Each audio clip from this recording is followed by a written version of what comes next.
At the tone, the broadcast will begin in 1 minute.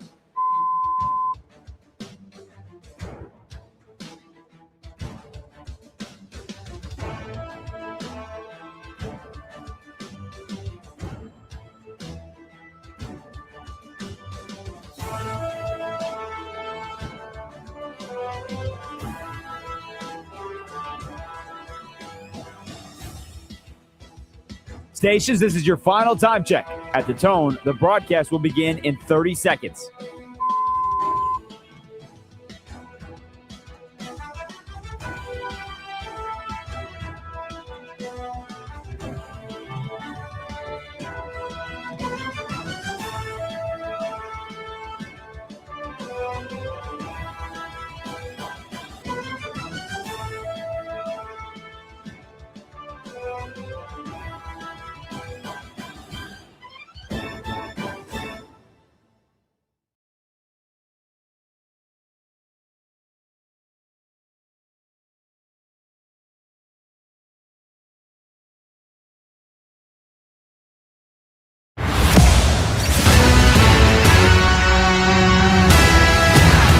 Welcome in to Bleck and Abdalla here on Westwood One Sports and the Westwood One Sports app. You can listen to us on Sirius XM, channel 375, noon to 3 Eastern each and every weekday, right here on Westwood One Sports, live from Chicago. I'm Chris Bleck along with Adam Abdalla. You can join us today at 310-840-4910. Abdalla, lots to get to today here on the show, and we got to start with the pushback from the voters of the Pro Football Hall of Fame, as yesterday's story was that Bill Belichick did not get into the Hall of Fame on the first ballot. Big uproar. We talked about it at length yesterday. Yeah. It doesn't make any sense. He's a first ballot Hall of Fame coach. Absolutely. No doubt. The voters, some did not vote that way. And what we saw within the last 24 hours is quite the pushback from the Pro Football Hall of Fame, from some of the voters, from some of those who are a part of the process, trying to explain to all of us to why and how Bill Belichick did not qualify as a first ballot Hall of Fame coach. All right, well, where do you want to start? So there's many a layer to this story as to how Bill Belichick didn't get in, because we were very quick to blame Bill Polian. I still think there is some blame to be shared by Bill Polian, because he can say that he didn't sway any of the voters, and he went on Sirius XM NFL radio and had to read a prepared statement and said that I like the way that if you had a chance to listen to the audio, they had to like set it up as like, you have your statement. Here's now the time for your statement, sir. Here you go, He's Bill. Like, well, this is what the auditor told me that I voted for Bill, and that I never said that he should have to wait his turn. And it's like, okay, you still don't remember. Like, here's the thing. If you don't remember, you had to ask someone. You don't get to vote anymore. That's it. If you don't remember your vote, and if you don't remember the words that were said about Bill Belichick during the voting process, you don't get to vote anymore. The other problem with this is now we have a writer from the Kansas City Star who wrote an article about why he was one of the 11. And the reason he didn't vote for Bill Belichick is because there are other people on the ballot that he wanted to throw a, quote, lifeline to. Yeah. To remain on the ballot, or he believed that they should be in the Hall of Fame, because obviously Bill Belichick still's got another chance at this. Sure. Right? I get that. The other option is that Bill Belichick, some believe that they didn't vote for him, if you believe this, that the other 10, because we now know why one of the 11 didn't, is that there is a belief out there from some of the 10, or there could be a belief out there from some of the 10, that Bill Belichick isn't done coaching in the NFL. That when this stint at North Carolina ends, whether it's the end of this year or next year, whenever he's done at North Carolina, he could come back and coach in the NFL. So, and this could happen. Like, okay, so what happens here? The voting process was changed for head coaches. It went from 5 years in the past to now 1 year. So Bill Belichick was available to be enshrined in the Hall of Fame this year. Next year, Mike Tomlin is available. Are you telling me that Mike Tomlin is done coaching in the NFL?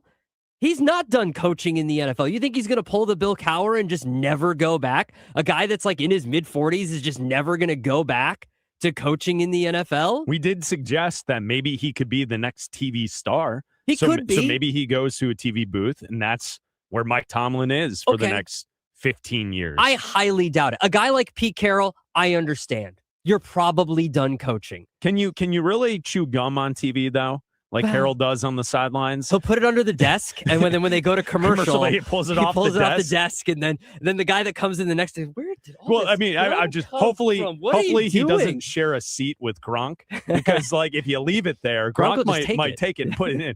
Oh, gum is found. A treat. I could see that on the Fox set. So that's the other part of this problem is now you're in a situation next year where guys like Tom Coughlin and Mike Shanahan and Mike Holmgren are still on the ballot. Yeah. Along with Bill Belichick. All of these guys are Hall of Famers. So is Bill Belichick going to get left off again because guys in their mind are going to say, well, Bill's going to get it eventually, and you can't tell me that Coughlin's not a Hall of Famer, and that Shanahan's not a Hall of Famer, and Holmgren's not a Hall of Famer.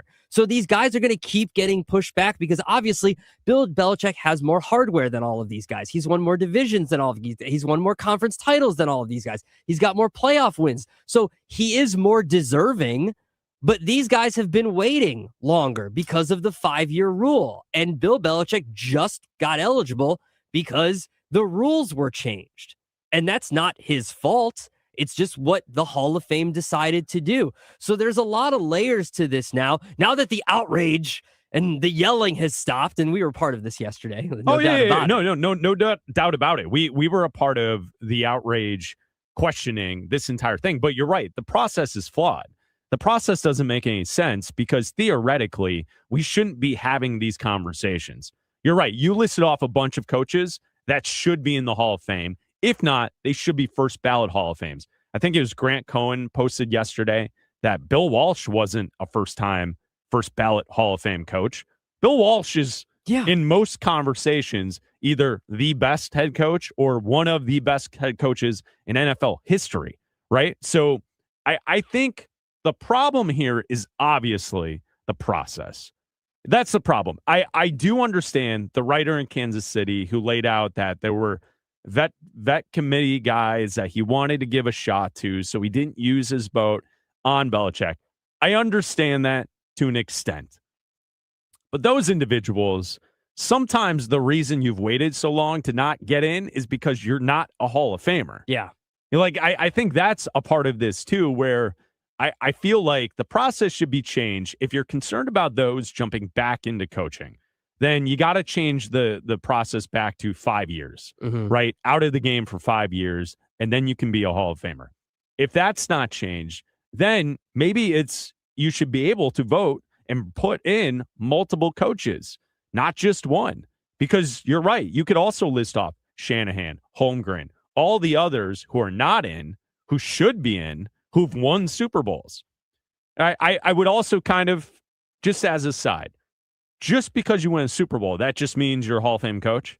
Well, this isn't the NBA Hall of Fame. Well, I mean, or basketball Hall of Fame. Right? Isn't that like when you look at the laundry list of coaches waiting to get in, it's all guys, for the most part, who've won like one or maybe two, right? So, like, if you're going to put them all in, then you got to change the process. Well, I understand that, but like Tomlin's going to be a Hall of Famer. Tomlin's a Hall of Famer. I would guess, but Pete Carroll, Mike Holmgren is not a Hall of Famer yet. No, I know. That's my point. Is like Mike Holmgren is above Mike Tomlin. My question is, why is it one? Yeah, right. It's why the process. Is there the a process limit? Is the problem with this. But what is the reasoning? Are we worried that the enshrinement takes too long?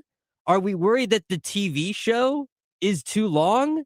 That like it bleeds into the process? Because you and I are broadcasting out of Chicago, and I remember when Brian Urlacher went into the Hall of Fame, we were a part of the process here in Chicago. Like he was very the station we worked for at the time was very hands-on with that process. And he let us know that there was like a certain set of time and parameters to the speech, and they were very strict about that. And he went in with Ray Lewis, and Ray Lewis didn't care. Ray Lewis's speech was like 40 minutes long. Oh yeah, he didn't care. Nothing goes to plan. Exactly. So are they worried about length of the day?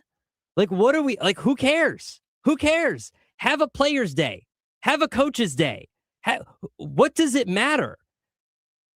Baseball enshrines their Hall of Fame while games are going on, because baseball is the dumbest sport. Like, why are they doing? You and I joked last week that they're still handing out awards. It's the dead of winter. Leave baseball alone. You're taking shots at baseball. I Poor understand Rob Manfred is somewhere sleeping. You and I were preparing, hibernating for the summer. You and I were joking that they're still handing out their awards last week. They actually were handing out their awards last week. They had their banquet to hand out their awards last week. But the players were named. They already named who won the awards. That's all you care about. Why are we limiting this to one and making these writers make these decisions? Why can't it be 5 get in? You can cap it. You don't have to say, well, everybody just gets in. You can say 5. What's wrong with 5? You can join us today at 310-840-4910. We go to Jim in Texas listening to Bleck Abdalla. What's up, Jim? Boys, good morning. I think it's perfect that Bill Belichick is gone. I don't think senile, dementia old men should be getting into the Hall of Fame right away. I know my grandpa, when he was going bad and saying a bunch of weird stuff, we couldn't let him go drive in or go out and be in public. We had to put him in the bedroom, and grandma had to watch him for a little bit. Bill Belichick needs to sit down, take a break, eat your cream of wheat, and we'll see you next year. Also, miss you guys. Have a good one. Thank you, Jim. Appreciate the phone call. He's still coaching North Carolina. Like, he's not completely out of it. Like, people are worried about this because they think he's going to continue being a head coach. Like, that's the worry of Bill Belichick. He's not in the old folks' home. He's coaching North Carolina. If anything, that's the reason to put him in, because he's done. That would be the reason to put him in, Jim. Now, have you changed your stance on your conspiracy theory from yesterday's program with Bill Belichick and why this took place? Are you still selling the conspiracy theory that you were selling us yesterday? Absolutely not. If anything, you're off this conspiracy now? No. If anything, I'm still selling this because you are. Yes, you are. I'm still selling this. You're not. No, I'm still selling this because the NFL Hall of Fame put out a statement. Okay, what did the statement say? The statement says, and it was basically a warning to the voters. Oh, a warning. And it was sent to all the voters, and this was passed around. It was on Twitter yesterday. It was sent to everybody. Everybody got a chance to see this. It says, it's that very passion that propels this game. The Hall also respects the members of the selection committee. When they follow the selection process bylaws, it is an honor to serve as a selector. Each year, the Hall reviews the selection process and the composition of the 50-person selection committee. If it is determined that any members violated the selection process bylaws, they understand action will be taken. Wow. That could include the possibility that such selectors would not remain a member of the committee moving forward. The selection of a new class is the most important duty of the Hall of Fame, overseeing each year, and the integrity of that process cannot be in question. So they believe some chicanery took place. Oh, yeah. Is that the case? Oh, yeah. And they believe your conspiracy, and your conspiracy was? My conspiracy was that Jordan Hudson, the girlfriend of Bill Belichick, saw an opportunity here where Bill Belichick's name has been dragged through the mud. Bill Belichick's name, up until 2 days ago, was at an all-time low. That people were besmirching the good name of Bill Belichick. Now, of course, are supposed to be talking about the Patriots going to a Super Bowl. We have been talking about it. Have we been? Yeah. Yeah, exactly. The Super Bowl's next week. We got a full week next week to lock in for the game. What have we been talking about? We're talking about just for the last day. Robert Kraft being the greatest owner of all time, and how look at what he's done. And look who's getting all this shine recently. Tom Brady, not only the greatest quarterback of all time, but the greatest commentator of all time. How great is he? He's pretty good. Wow. He's pretty good. And look who is taken down North Carolina football. But Bill Belichick, the curmudgeon. He's taking it down? They're not. Yeah, they didn't have a good season. They didn't have a good season, and he's staying. People are forgetting. That's the problem. The problem is that he's staying. And now Mike Vrabel's just come in his first year, as head coach of the Patriots, and they're going back to the Super Bowl. People are forgetting the good name of Bill Belichick. Right. So, what better than a way Who needs Bill to whip the votes and to say to a few people, what better way than to remind the people? Because if Bill Belichick had gotten in to the Hall of Fame as a first ballot Hall of Famer, it's just, hey, congrats, Bill. Great job. Good effort. Here's your gold jacket. Make your little speech and move on. That's it. Everybody just assumed he was going to go in. And everybody's like, yeah, that makes sense. And no one says anything. And it's just a footnote on the Wikipedia page as expected, right? As 6-time Super Bowl head coach and all that good stuff. But if now, for the last 2 days, all we've done is talk about how great of a head coach Bill Belichick is. We've turned one of the most hated men in football, from Spygate to Deflategate to everything, to we're on to Cincinnati, and how people hated him when he was a head coach and how people rooted against the Patriots for all those years. Now he's one of the most beloved figures in the NFL. People love him. And now leading up to the Super Bowl, and all of next week when you and I will be on Radio Row for the Super Bowl, talking to many a former Patriot. What are we going to be asking them about? We're going to talk about Bill. Absolutely. Everyone loves Bill. The front of everyone's mind is now Bill Belichick. And what did Jordan Hudson want to do? Make sure that we were all talking about Bill Belichick. Yeah, I don't subscribe to your conspiracy theory whatsoever. I'm just saying allegedly. I think this is just something that took place. I don't think she orchestrated behind the scenes. I'm just saying for that voters to select veteran senior committee votes instead of voting for Bill for the Hall of Fame. She considers herself a PR person. This would be... Is that what she considers herself? Yeah. I don't know. I've never heard She runs his PR company. That's what she does. Yes. She's a PR expert. Yes. Well, listen, this would be the single greatest PR stunt in the history of PR stunts. You have now turned the tides of the memory of Bill Belichick. You've now made the Super Bowl about Bill Belichick when it should be about Mike Vrabel and Drake May and Sam Darnold and the Seahawks. I still think this is an Anna Nicole Smith, J. Howard Marshall situation. I think someone needs to check in on Bill and make sure everything's okay with Bill. Bill, can you tell us, can you blink twice if everything's okay? Bill, you there? Hey, Bill, you're recruiting? What are you doing? You getting kids to campus? What's happening, Bill? You okay, Bill? Because I think she's taking advantage of our guy. And you're right. Everyone's behind Bill Belichick now. It's fantastic. It's Bleck Abdalla here on Westwood One Sports. If you want to join us, you can call us at 310-840-4910. Yesterday, we talked about the Browns, and I ripped the Browns. I will tell you why I was right coming up next. But first, Super Bowl 60 deserves a sportsbook built for the moment. DraftKings Sportsbook, the official sports betting partner of Super Bowl 60, puts you right in the center of the biggest game of the year. And when anything can happen in the Super Bowl, DraftKings has your back with early exit.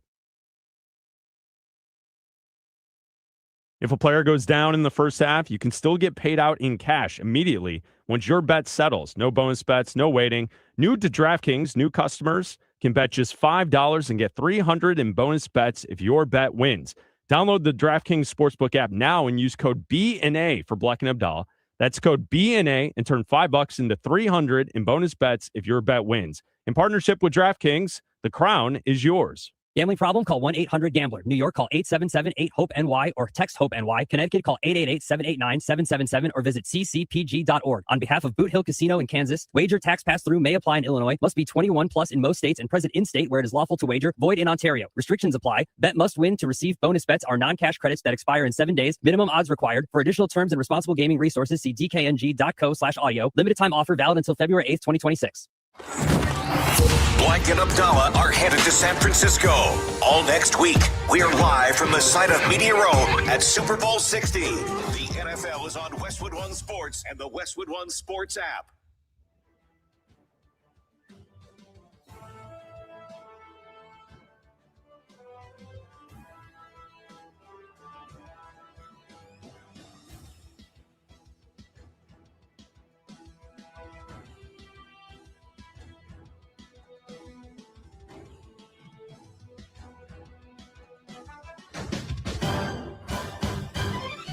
At the tone, the broadcast will begin in 4 minutes, 30 seconds.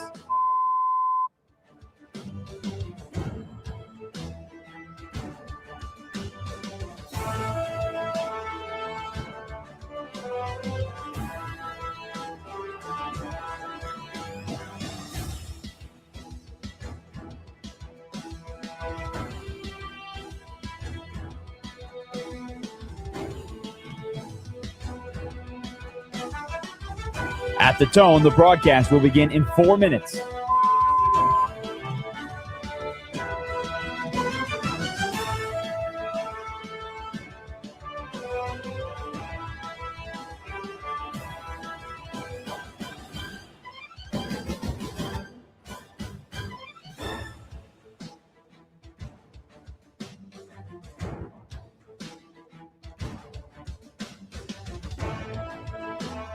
At the tone, the broadcast will begin in 3 minutes and 30 seconds.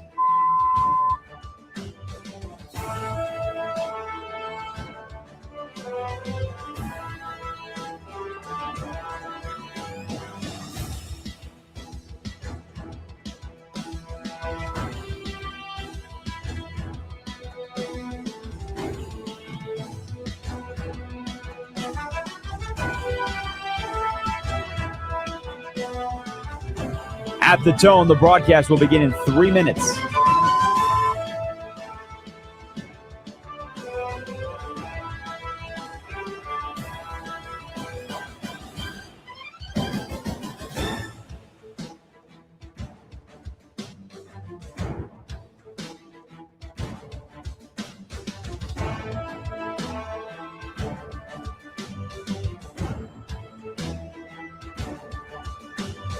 At the tone, the broadcast will begin in 2 minutes, 30 seconds.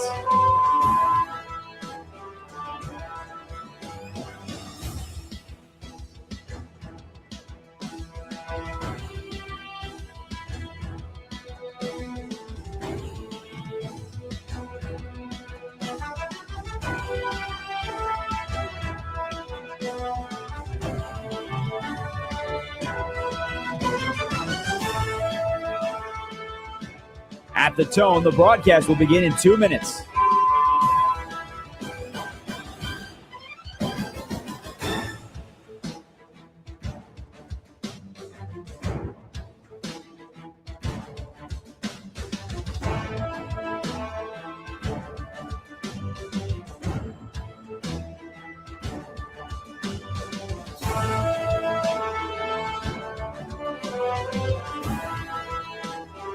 At the tone, the broadcast will begin in 1 minute, 30 seconds.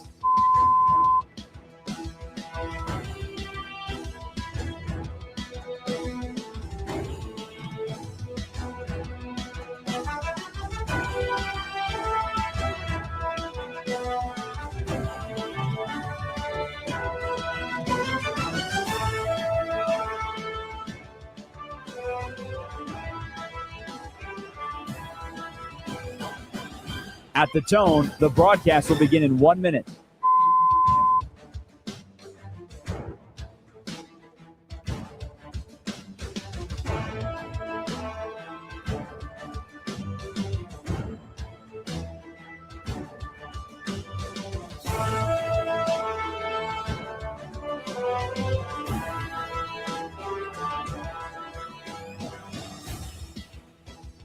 Stations, this is your final time check. At the tone, the broadcast will begin in 30 seconds.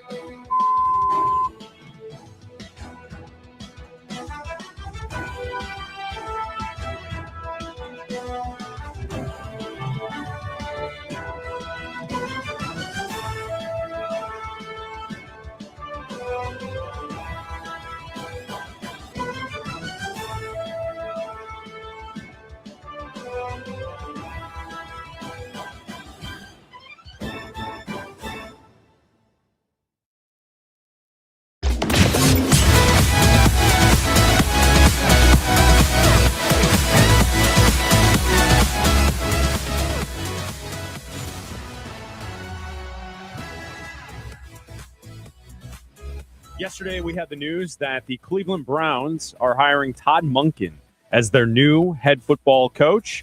And I said yesterday, this is a bad hire. It seems like Cleveland has kind of joked around this entire process, giving the candidates all these different things that they had to accomplish to be in for the job, the test conversation, there's essays, all this stuff, which I guess through a hiring process could make sense. Except throughout this hiring process, other teams were out landing the best names on the market for a head coaching gig. Todd Monken is the one, the offensive coordinator from the Ravens, who the Browns settle on, who they take as the head coach. I said yesterday this was a bad hire. I was right based on more information that was released throughout the day yesterday. There's a report that owner Jimmy Haslam went against the recommendation of his search committee and his GM to hire Todd Monken. Not only did he do that, so he went rogue to hire the head coach, who we said yesterday is a bad hire. Mm-hmm. On top of it, in the process of doing so, Jim Schwartz thought he was going to get the head coaching job. Once it was given to Monken, he was livid. He wanted out. So now they have to search for a new defensive coordinator to pair with Todd Monken. And all this kind of plays into my opinion from yesterday, which was correct, that the Browns had the worst job on the market and nobody wanted this job. And the ownership group and the owner, Jimmy Haslam, is the one that messed this all up. Well, yeah, it's not surprising that Schwartz would want out now. And then, you've got Myles Garrett tweeting out or Instagramming out memes now of being exhausted, and maybe he might want out. Now, he's got a big payday, so that's going to be a big contract to try to trade away if that's the case. But there is a way to maybe bring Schwartz back by giving him a raise, or there was this idea floated of maybe making him co-head coach, which would be... Could you imagine something like that? Are we doing co-managers? Is this The Office now? What are we doing? Are we doing co-managers? Who's the manager? We've got co-managers? What are we doing? That was that was also on The Office. That was like right before it fell off. Well, it was right. They made that, and then they brought in Idris Elba to kind of like figure out what was going on, and that's right before Michael left, and then they started bringing people to figure out who was going to replace Michael, and then Michael left, and then the moment Michael Scott was no longer on the show, The Office fell off. The second Steve Carell left, The Office was over. That to me is the series finale. That's when he left. As soon as he left, just like this, as soon as Schwartz walks out, this might be the end of the Browns defense, because if Myles Garrett wants out, I know they've got other pieces there. They drafted really well. Schwartz is great.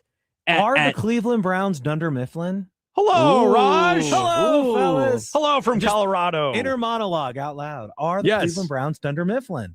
Well, the problem is that so who's Jim looking at the camera every once in a while making Myles Garrett. Myles Garrett. That's Myles Garrett. Myles Garrett. The confident one in the office. Is Jim Schwartz Pam? Probably. And now Pam's gone. Pam went to art school. And now he wants out. I want to know who Dwight is. Who's Dwight? Is it Deshaun? Maybe. Oh no. Maybe. That's and terrible. now Todd Monken is Deshaun's Creed. Todd Monken is the British lady that came in to take over. That is good.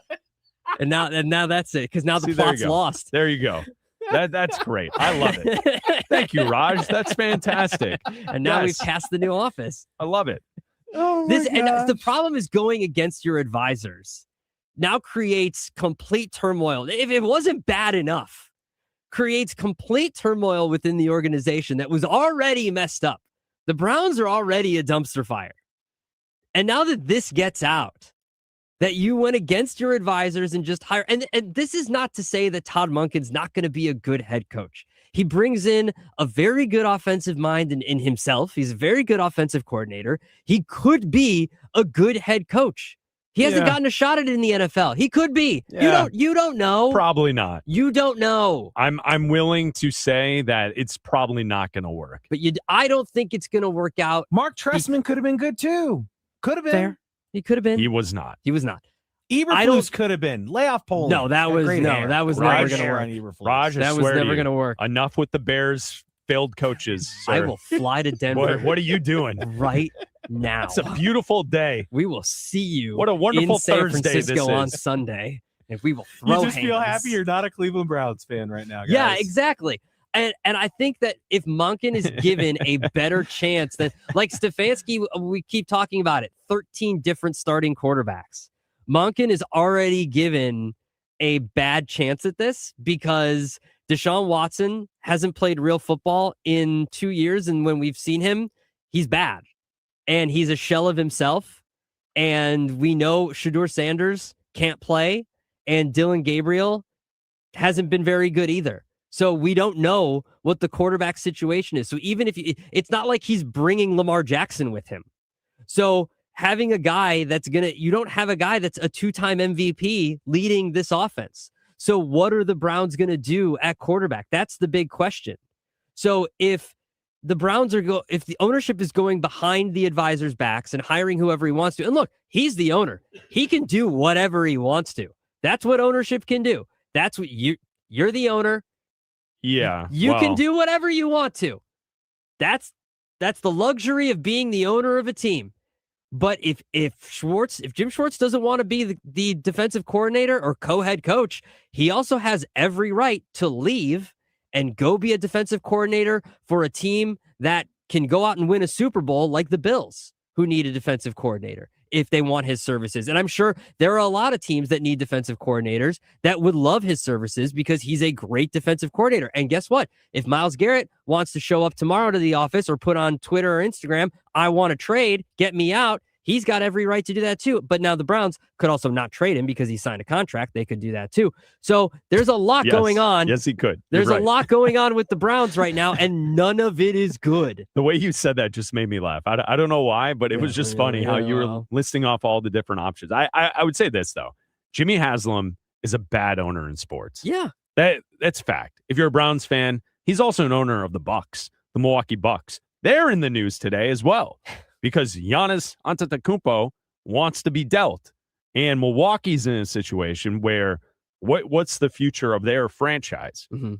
You remove Giannis, the team was essentially bad since 1971, the last time that they had a top-level star. When Kareem was there, Lou Alcindor was a Milwaukee Bucks player. They won a championship. He then goes to the Lakers. End of story with Kareem's career. And for the most part, the Milwaukee Bucks, for most of their history, have been terrible until they got Giannis Antetokounmpo, and he wants out. So Haslam right now is in a situation where both of his marquee franchises that he's an owner of are both in turmoil. Yeah. And to go through this clown show of a process to find a head coach for the Cleveland Browns, you're right. It could work. I'm guessing it won't. No. When you look at the way that division is set up and what the other teams in the division are setting out to do, you've seen two of those teams in this coaching cycle land some pretty decent names, right? Now, I disagree with the Steelers' path, but it's a good name. Mike McCarthy at least has done it multiple times as a head coach. We don't know that with Monken. He hasn't been that as an NFL head coach. He's been a head coach in college football. That was quite some time ago. Yeah. And he didn't really have a high level of success while doing so. But on the other hand, he's been a good offensive-minded coordinator in many spots. So you got to give him credit for that. You're right. The quarterback situation's a mess. Their offense is a mess. They have the defense. Myles Garrett likely won't be traded. He's the highest paid player by a mile. He's the best non-quarterback player in the National Football League. You're not going to move Myles Garrett. That's not the case. Mm-hmm. But now he's disgruntled, or he's putting off the vibes that he's not happy about what took place yesterday. Yeah, and I don't blame him, because if you come in and you have a ton of success, obviously he broke the sack record last year, and if you don't want Schwartz to leave and you thought he was going to be your head coach even and, promote someone from within to be defensive coordinator, you just thought your guy was going to be there. And if now your guy is not going to be there, what's the point of staying? Well, the point is they gave you the most money. Like, they gave you exactly what you wanted. You wanted out. You said you didn't want to stay. And they said, what if we sweeten the deal by giving you the most money ever? And you're like, okay, now I'm going to stay. Like, Myles Garrett chose the fork in the road that was the bag of money. You could have chose championships and taken a little less money. You could have chose to go down the career path of, I'm going to go to the Bills, or I'm going to go to the Ravens or the Steelers. Like, you could have gone to a different organization that was going to win championships. You could have taken a little less money and gone that way, and no one would have faulted you. But instead, you chose to stay with the worst franchise in the NFL for the most money. So because of that, like, I have no sympathy for Myles Garrett. Like, you can put any meme you want to on Instagram, and all I'm going to think about is you took the most money to stay with the worst franchise. So, like, yeah, you're losing all these games. You set the sack for the record, and you're working your ass off every single game, even though you're losing every single game, and that's fine. But you're still going home with the most money. Yeah, I mean, I wouldn't blame the player for that. That's just how it kind of works. I know that, but still. So, like, here's the thing. If you thought that Jim Schwartz was going to get the job, and you, as a defensive player, have been advocating for your guy to get the job, I can understand why there's frustration today when your owner doesn't listen to the search committee or his GM and hires a coordinator from one of your rivals from a team that your defense has had some level of success against the last few seasons. It's not like the Ravens always just ran over the Browns. mm-hmm. The Browns defense always puts up a good fight. And to bring in Todd Monken from the outside, and maybe it's out there suggesting like, hey, could perhaps you have a dual head coach situation? That's messy. It's a mess. And so, like, I understand why Browns defensive players could be upset today. What happens when you need a decision on, like, going for two or calling a timeout? You can't do it. Don't even go down this path. That's not even the case. No. I want to know who makes these decisions. Both coaches have to put a key into the and turn it at the same time. They have to go 1, 2, 3, turn. That's what they have to do. They each have a key. They have to call a timeout or to do a challenge or anything. On the sideline, they have a little box with a button. The box with a button, and they each have a key, and they walk up. They look at each other in the eye. Have you seen this in film where there's a nuclear reactor or something that needs someone needs to hit go, right? And so both you put the keys in, and you look at each other in the eye, and you go 1, 2, 3, turn, and then the door opens, and then boom, you hit the button. That's how they would have to call challenges. That's how they would have to call timeouts. I've decided they'd have to do that. Right? I think that's something. I've decided right now. I want nothing more this NFL season than for this to happen. I want this theater in the NFL. I want to know because I want them arguing over, because you know what's going to happen. They're going to argue over something at some point and then have to call a timeout. But who's in charge of calling timeouts? Who's the timeout guy? Who's the go for it guy? What are we doing? Who's in charge of these decisions? Which head coach is which? We don't know. That's what I need to know. Because one of them has to make these decisions. You would assume Monken is the go-for-it guy because he's the offensive head coach. But who's the timeout guy? What are we doing here? This is ridiculous. Does one coach get to be the head coach of one quarter, then one coach get to be the head coach of the other quarter? Do they switch off halves?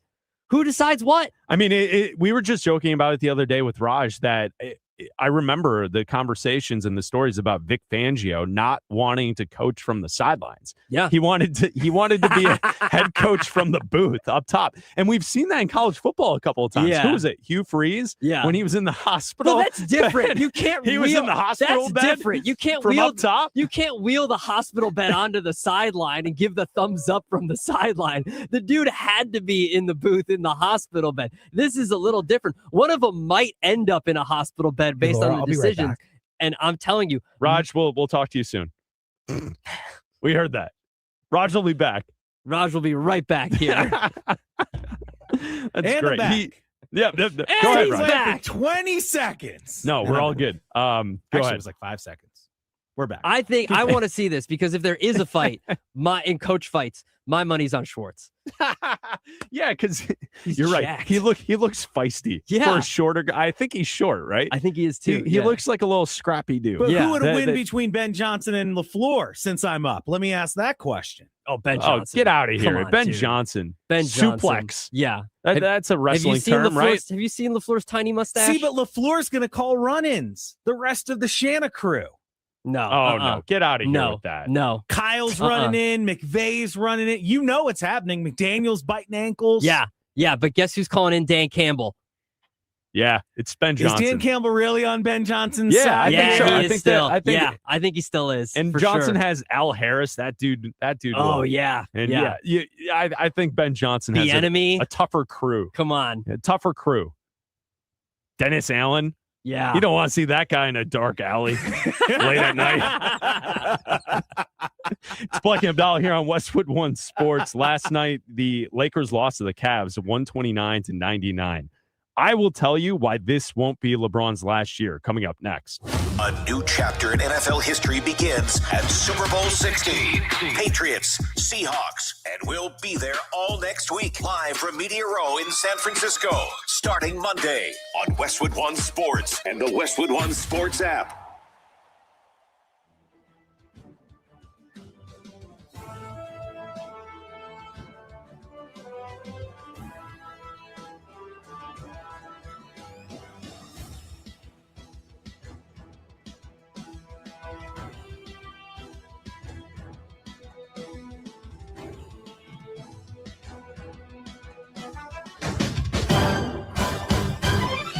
At the tone, the broadcast will begin in 4 minutes, 30 seconds.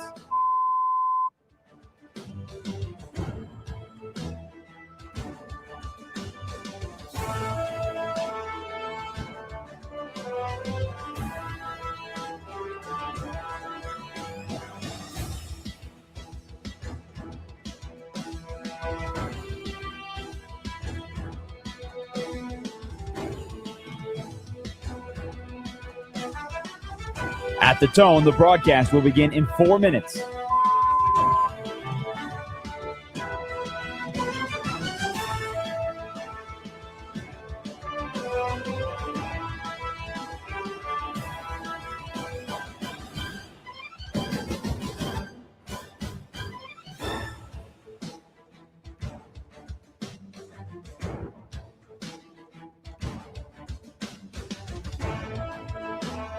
At the tone, the broadcast will begin in 3 minutes and 30 seconds.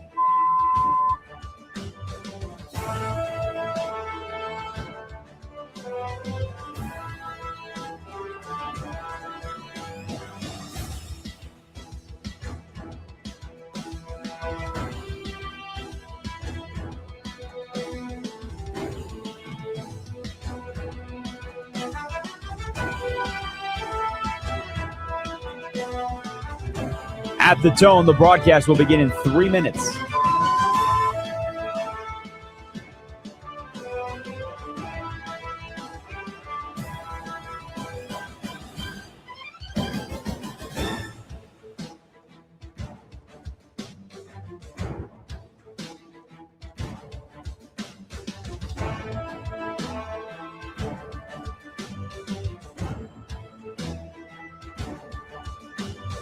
At the tone, the broadcast will begin in 2 minutes, 30 seconds.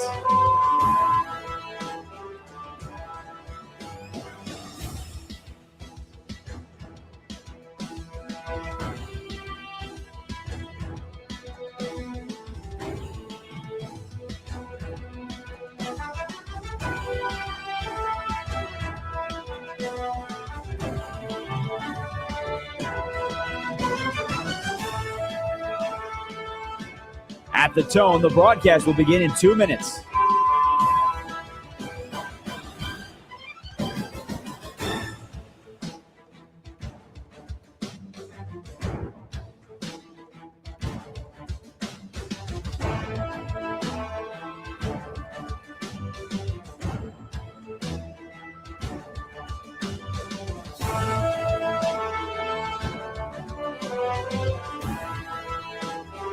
At the tone, the broadcast will begin in 1 minute, 30 seconds.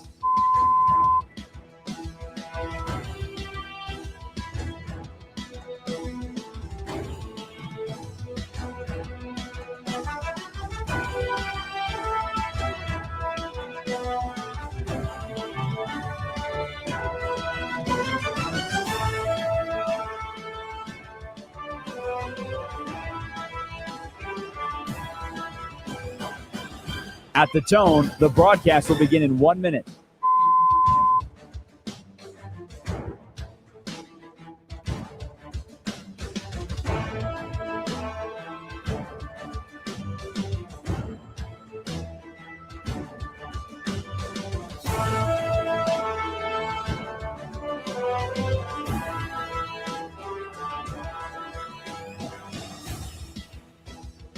Stations, this is your final time check. At the tone, the broadcast will begin in 30 seconds.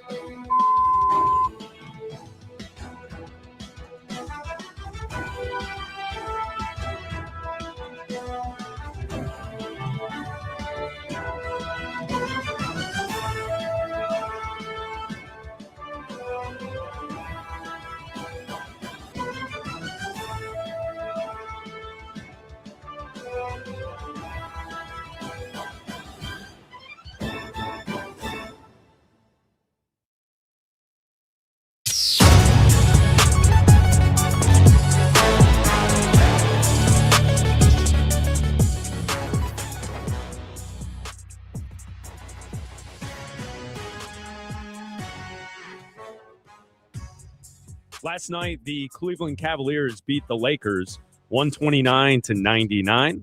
Before the game in Cleveland, the Cavs had a tribute video for LeBron James. Oh, that was nice. Yes, it was. It's a beautiful moment. It was a beautiful basketball moment. Did you take it in? I saw he cried.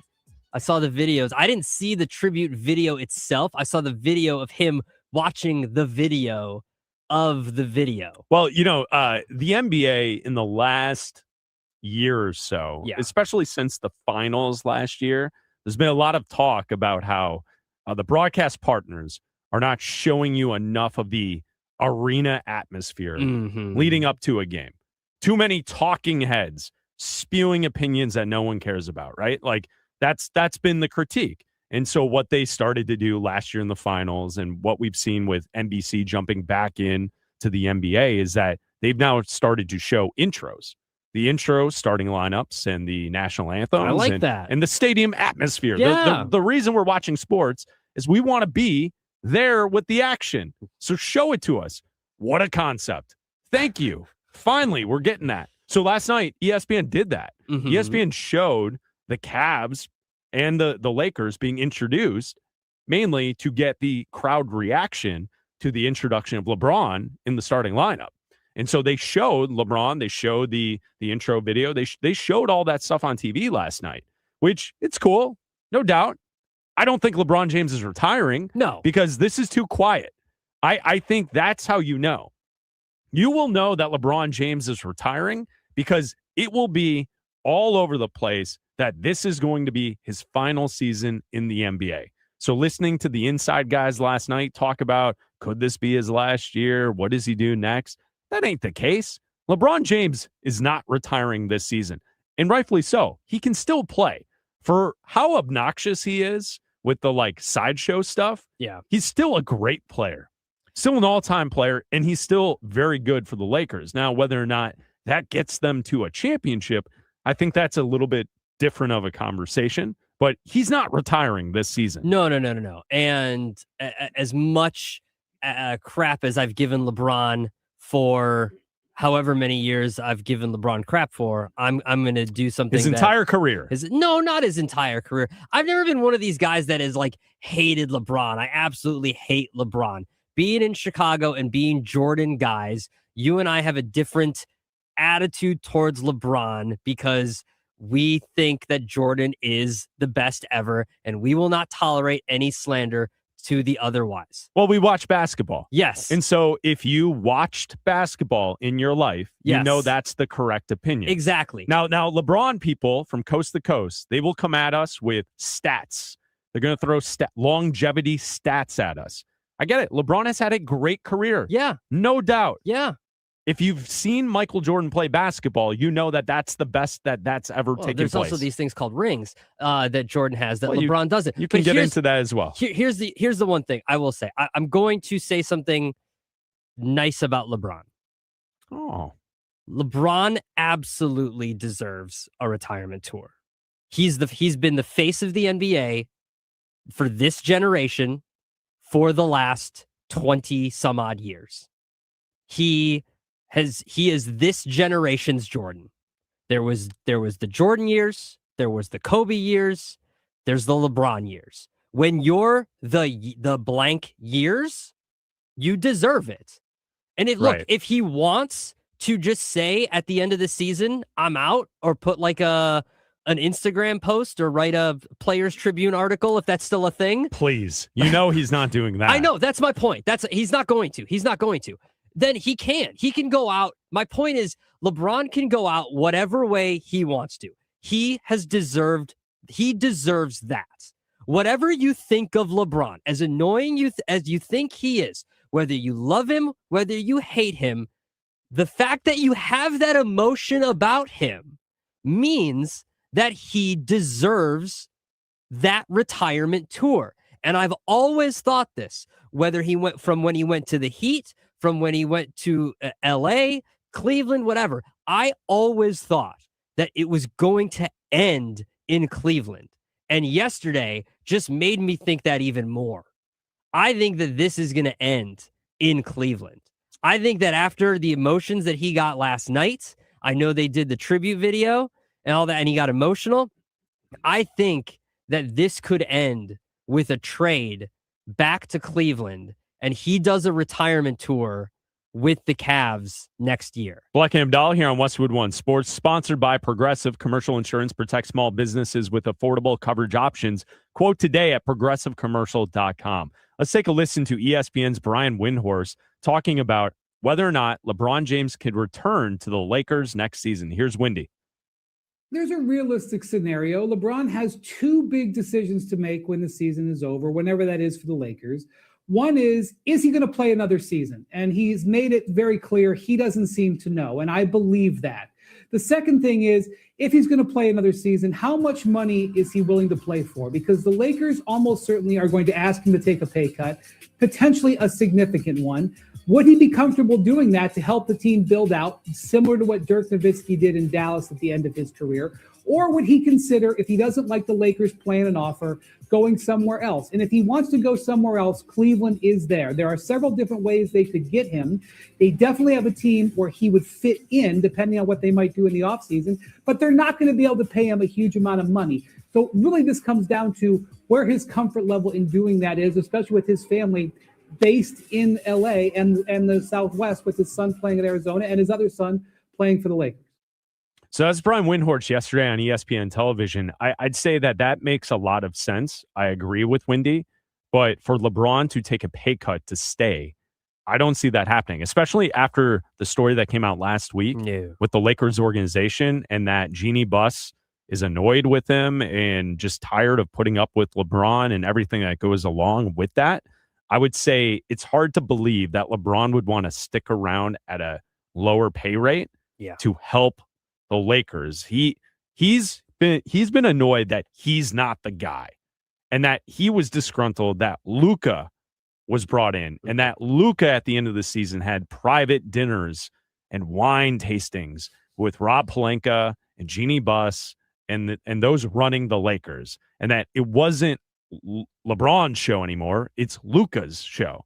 Yeah. I don't see that going well with LeBron moving forward, because that's just not who he is. If he goes back to Cleveland, like Abdalla's suggesting, they would fawn over him. Oh, absolutely. And that's just how it is. And I don't know if that necessarily puts Cleveland back into a championship contention spot anymore, but that's just how they would function. It's Bleck Abdalla here on Westwood One Sports, sponsored by Ethos Life, the easy way to get life insurance in 10 minutes, up to $3 million in coverage with no medical exam, just a few health questions.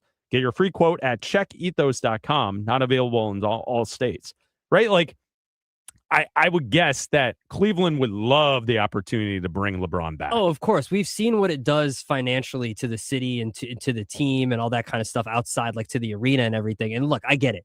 Donovan Mitchell, it's your team and everything, but like pregame, all that kind of stuff, to the different cities you're going to go to, you're going to take a back seat pregame to LeBron. During the game, it's still your team. You're still going to dominate the box score. You're still going to do all that kind of stuff. It's still going to be your team, but you get to play with LeBron for a year. And during home games, everybody's going to be there to see LeBron one more time before he retires. And that's just what it's going to be. And I don't blame LeBron for wanting to go home. And I don't think anybody should blame LeBron for wanting to go home. Yeah, but Windhorst points out, like, his life now is on the West Coast. You know what I mean? It's in Los Angeles. Home in quotes. You know what I mean? That's where his kids are. That's where everything is. I know. But to end in a Cavs uniform is what I mean by going home. it's just a tired story. I know it is. I know. I understand. I don't. And to say people are, I don't have a great desire to see LeBron on his farewell tour. That's fine. Like some athlete, like I had to see Kobe the last time he played in Chicago. Yeah. That meant something. I don't know if I would feel the same about LeBron. It's Bleck Abdalla here on Westwood One Sports. Coming up next, is karma hitting the Patriots? And we're not talking about Bill Belichick. We're previewing the Super Bowl. That's coming up next here on Westwood One. This is Westwood One Sports.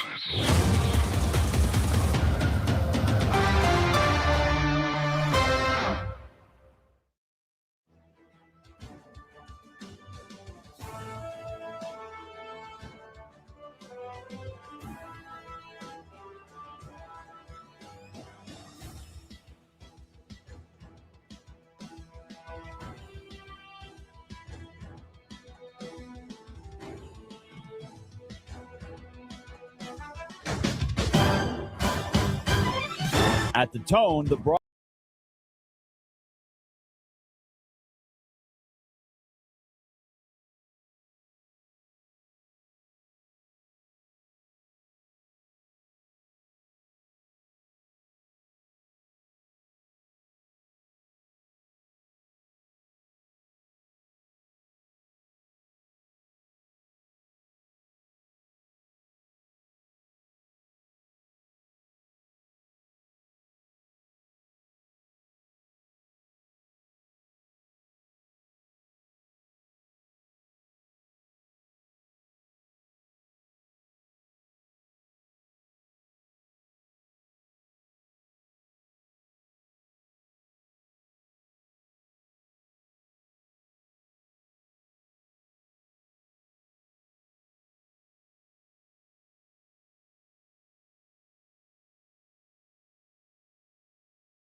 At the tone, the broadcast will begin in 1 minute, 30 seconds.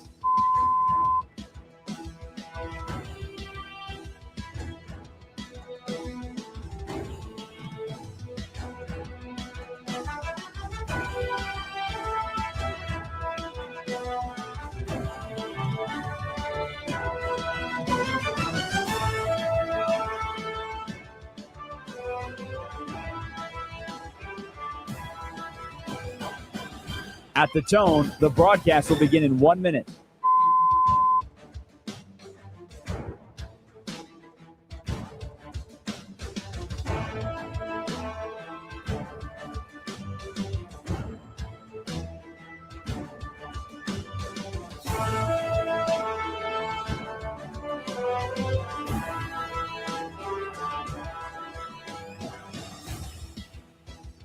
Stations, this is your final time check. At the tone, the broadcast will begin in 30 seconds.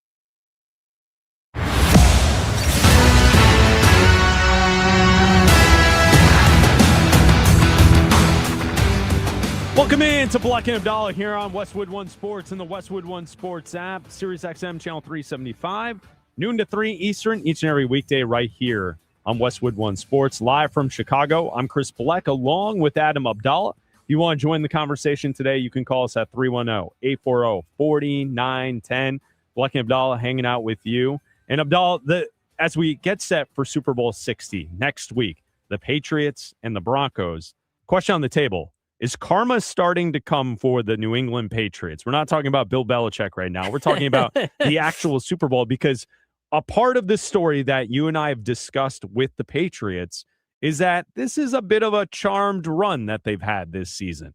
Easiest schedule in football. You face off against C.J. Stroud in the divisional round. He can't throw. He's just handing the football over to you at home in the sleet.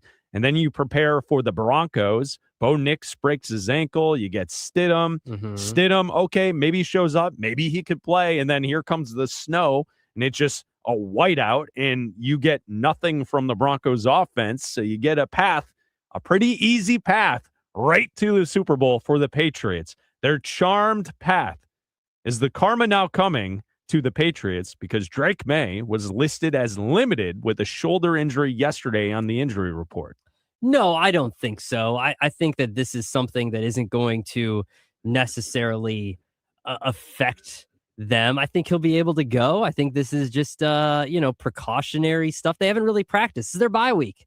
This is why you have 2 weeks before the Super Bowl. If they were playing in 2 days, 3 days, yeah, I would say, okay, maybe this is something that would affect, the game or not. But, as we sit here right now, 10 days or so before the Super Bowl, and I look on DraftKings, the spread hasn't changed. They're still a 4.5-point underdog. Yeah. None of that has changed right now. And to me, that really isn't going to matter, because we talked about this with Sam Darnold and his oblique injury. And we were paying attention to that going into a couple of these games, and specifically with the 49ers game. And that spread didn't change throughout the week, and whether or not Sam Darnold was going to play or how limited he would be. And they were like, well, there's still a 7.5-point favorite the entire week. So I don't think whether or not he was going to have to play or how limited he would be. And it obviously didn't matter. They throttled the 49ers, and he didn't seem affected by it in the game against the Rams. So as long as that point spread stays at 4.5, and you get to next week when they're actually practicing, I don't think that they're going to be limited by this. Now, you get in the game and you see that Drake May has taken 5 sacks a game in these playoffs. And now he's facing a great defense once again. We can say that they've gotten breaks, but they've faced great defenses going into these playoffs. The Texans defense was great. The Broncos defense, great. The quarterbacks. But I think you can immediately push back and say that if they had any offensive play in either of those games, of course, New England's out. I understand that. And that's why it's a bit of a charmed run to the Super Bowl. Absolutely. And if you're living in Boston and you're a diehard Patriots fan and you're upset at that, that's the harsh reality. Of course. You had an easy schedule. You took care of that business. You got home playoff games. You went up against an offense in the Texans that was just putrid. It was terrible. Yeah. And so you get through that. And then what we saw, Denver's defense played good enough to win that game last weekend to get to the Super Bowl. Unfortunately, Bo Nix wasn't there, so that's not the case. And if Bo Nix plays in that game, we're talking about Denver playing in the Super Bowl. Oh, and not the Patriots. I think if you had anyone else at quarterback for the Texans, you're talking about a different outcome in the divisional round. I mean, Houston was in that game. Will Anderson was single-handedly keeping the Texans in that matchup. Yet it was C.J. Stroud turning over the football every single time he touched it. Yeah. To why the Patriots had that success, and they were able to run out to the lead that they had at the end in the fourth quarter. Well, let's not get it twisted. We would be talking about Bill Belichick, so we wouldn't be talking about the Broncos per se. We would still be talking about Bill Belichick and not the Patriots or the Broncos. Bill Belichick would still be the topic of conversation. But I do think that as long as we don't see any, because Vegas knows everything. They know everything. And that's why when this point spread came out and the Seahawks won and beat the Rams, this point spread went from 3.5 to 4 to 4.5 and kind of settled right there around 4.5.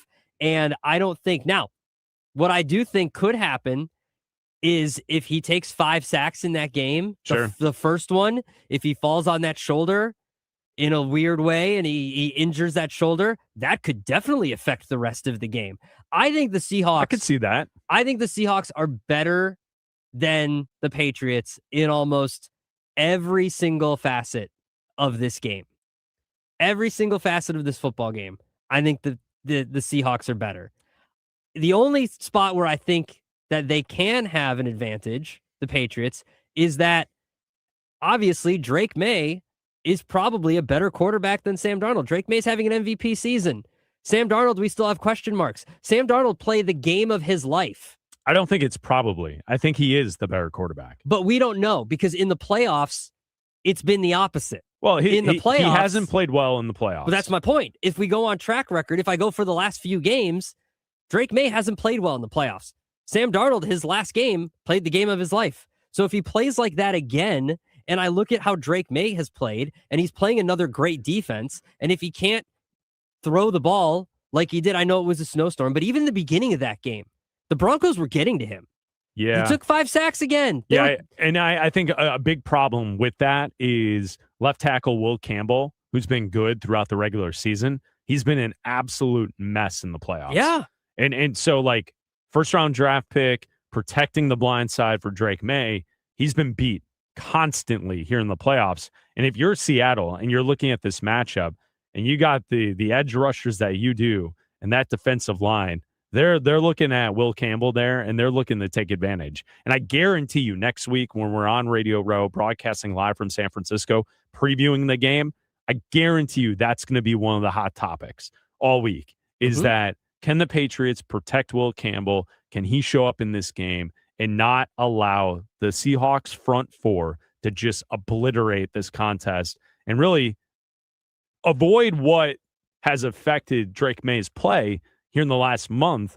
It's been getting sacked, fumbles, and just not having a clean pocket. If they can figure that out from New England's perspective, then I agree. Like, in every aspect, Seattle is the better team. But if you get a young quarterback to stay upright and he's cooking, you have a chance. Oh, yeah. But it all starts with up front with the Patriots offensive line. I just think the karma that's going to come back and get the Patriots is going to be at the end of the game, we're just going to be like, oh, yeah, they were a year early. Like, this just wasn't, or we're going to be looking at the Seahawks and saying, yeah, this was the best team in football all year, and having the debates of where Sam Darnold ranks among the top 10 quarterbacks in the NFL if he has another game like he did in the NFC Championship game. Like, I don't even think it needs to be Sam Darnold. Where do you rank him as far as top 10 quarterbacks go? I think if and when that happens, Seattle wins, if they win big, 34-17 or 34-13, something like that, where it's not really that competitive of a game. Mm-hmm. I think the story will be more so along the lines of like other quarterbacks who were riding the coattails of great defenses. Like, where do you put Sam Darnold in comparison to when Flacco won? Like, I know Flacco made big plays throughout the playoffs. Flacco had an insane run in the playoffs. No, he did. but it was the defense. Yeah. You know, Well, look, and there's same a- goes for Trent Dilfer. I was going right? to say, there's a difference between Flacco and Dilfer. Okay, but both had very good defenses. Yes. I think that is going to be more of the conversation. I don't know if people are realistically going to walk away from the Super Bowl saying that Sam Darnold is a top 10 quarterback. I think he's serviceable. I think he's good. I think he had the talent coming into the NFL to be that. He just hasn't been reliable. So I could see him playing well, but I think the story more so, if Seattle wins big, the story will be about that Seahawks defense. The story will be about their special teams and just the entire team coming together. I don't think Sam Darnold will be the story unless the Patriots win. And if the Patriots win, I'm guessing Darnold's going to have some turnovers, and that's why he'll be a part of the story. Sam Darnold in 2024, when he was with the Vikings, was 5th in yards and 5th in touchdowns. This year during the regular season, he was 9th in touchdowns. And let me look at yards real quick. He was 5th in yards. So he was a top 10 quarterback the last 2 years. Pick your stat. No, I've got eyeballs. I gave you both. He's not a top 5 quarterback. I said top 10. I said top 10. I think you really have to squint hard to make that top 10. No, but they also had, along with their number one defense, they were the number one team in We Love the Nerd Stat DVOA. Yeah, they were. They also had the number one offense for a while, or number 2 offense for a while. They weren't just a team that were relying on their defense. They were the number one team in DVOA for a reason. This was the greatest matchup in DVOA history between them and the Rams for a reason, because they had a great offense. And it's not just because they were relying on a run game with Kenneth Walker and Charbonnet. It was because of Sam Darnold getting the ball to Jackson Smith and Jigba. This isn't just some scrub throwing the football 5 yards a play. He's a good quarterback. He had a very bad playoff game with the Vikings, and he had a mediocre last month of the season. But the last 2 years during the regular season, he's been a top 10 quarterback in yards and touchdowns. You can't argue with it.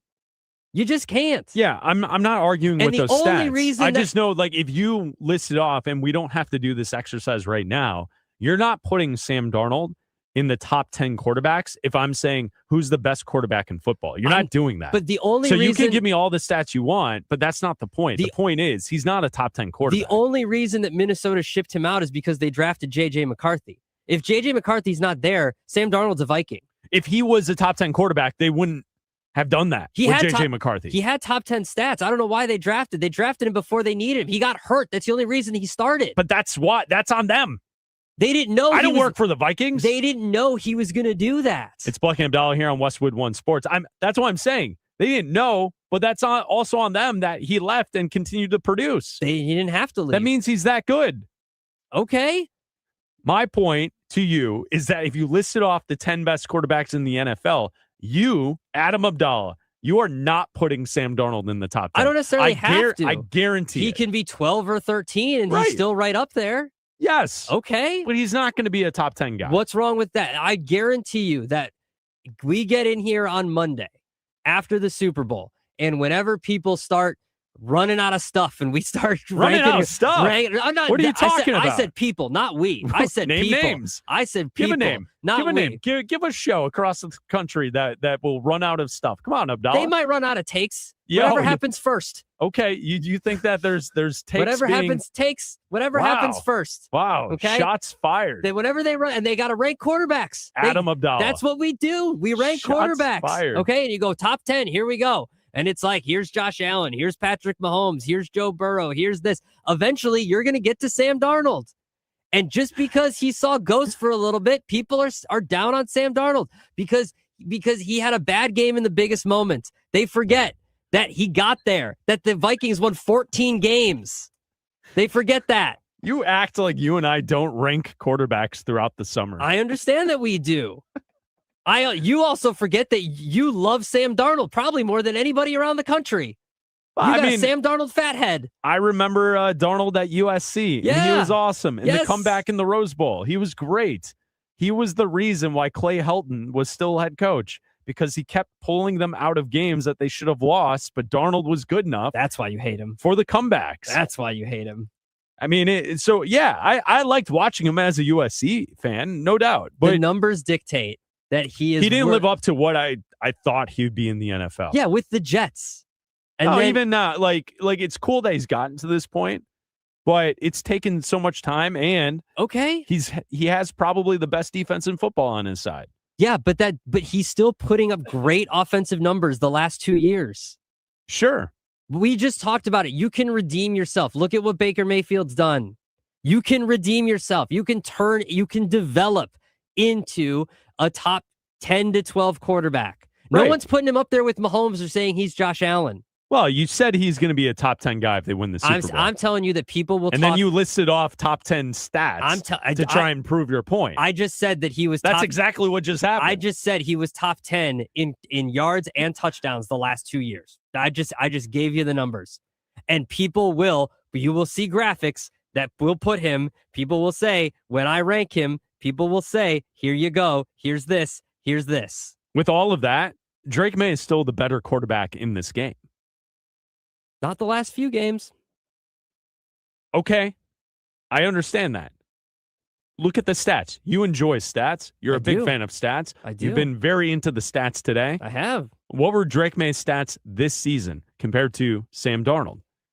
Drake May was fourth in yards by just like one game's worth, 300 to 4,394 to 4,048. Okay.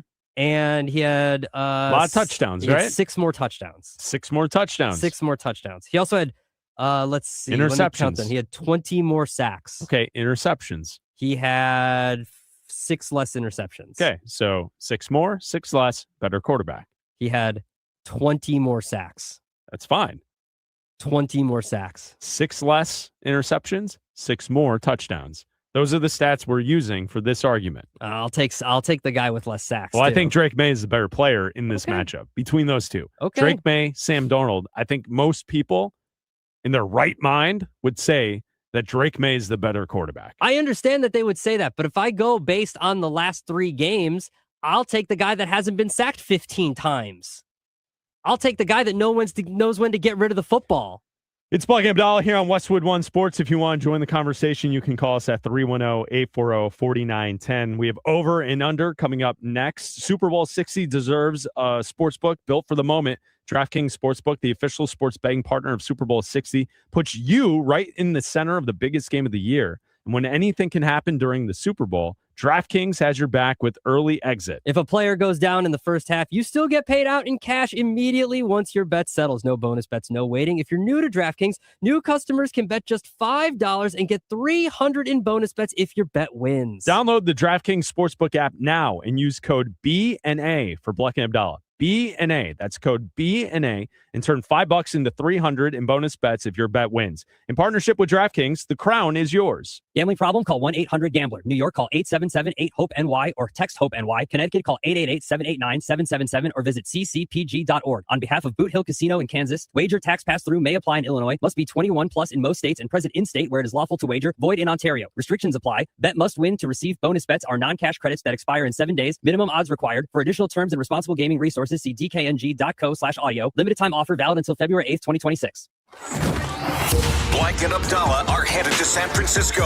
All next week, we're live from the site of Media Row at Super Bowl 60. The NFL is on Westwood One Sports and the Westwood One Sports app.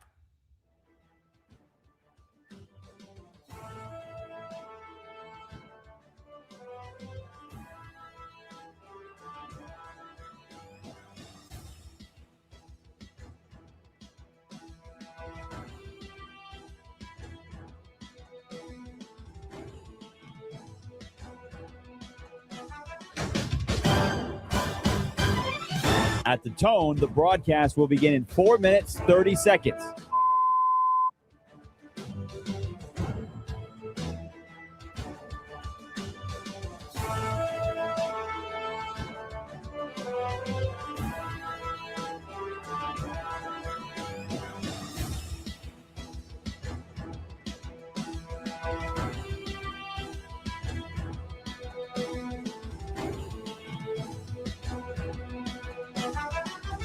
At the tone, the broadcast will begin in 4 minutes.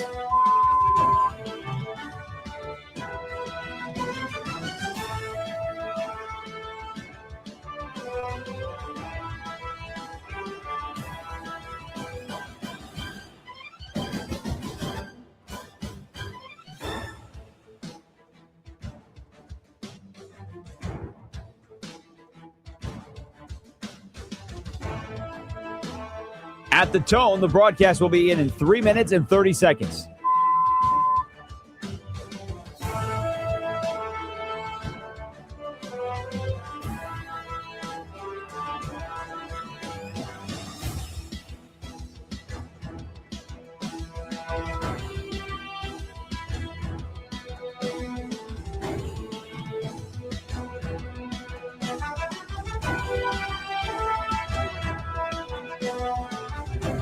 At the tone, the broadcast will begin in 3 minutes.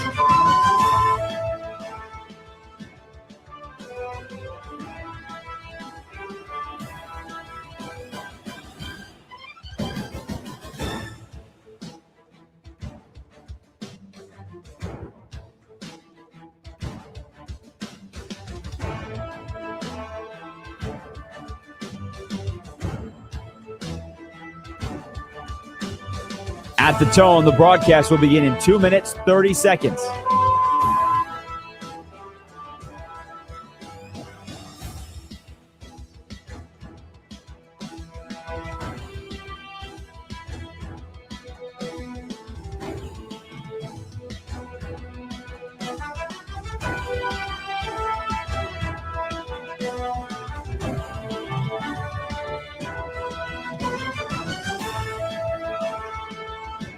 At the tone, the broadcast will begin in 2 minutes.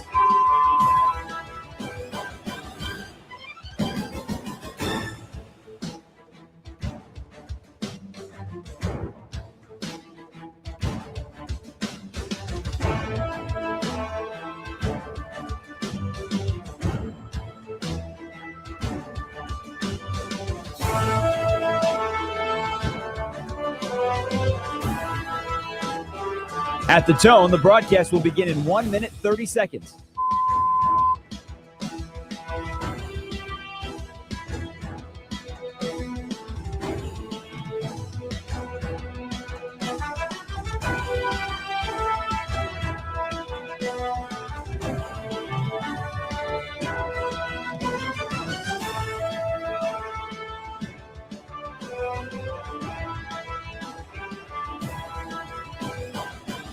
At the tone, the broadcast will begin in 1 minute.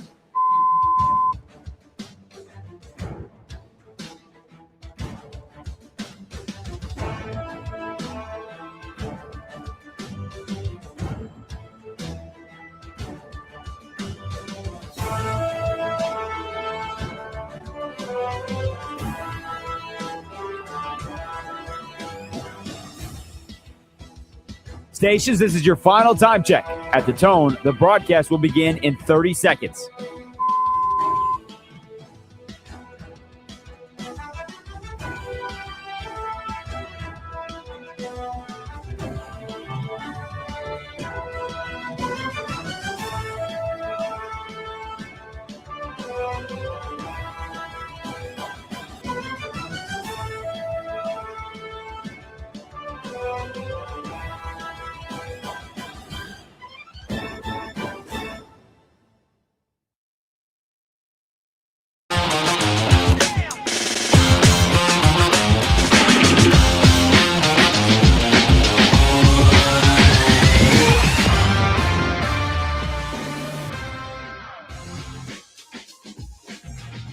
Bleck Abdalla, noon to 3 Eastern, each and every weekday right here on Westwood One Sports. Broadcasting live from Chicago. It's now time to welcome in Raj Sharon from Colorado, producing today's show as we play a little over-under. What's up, Raj? What's up, fellas? Oh, I love over-under, especially in a week like this when we don't have a game necessarily to look forward to see what we're going to come down with. All right, here we go. To get started, 17 games in a regular season. So I set this number at 30.5 regular season games as head coach of the Cleveland Browns for Todd Monken. Over under, he will coach 30.5 regular season games, Abdalla.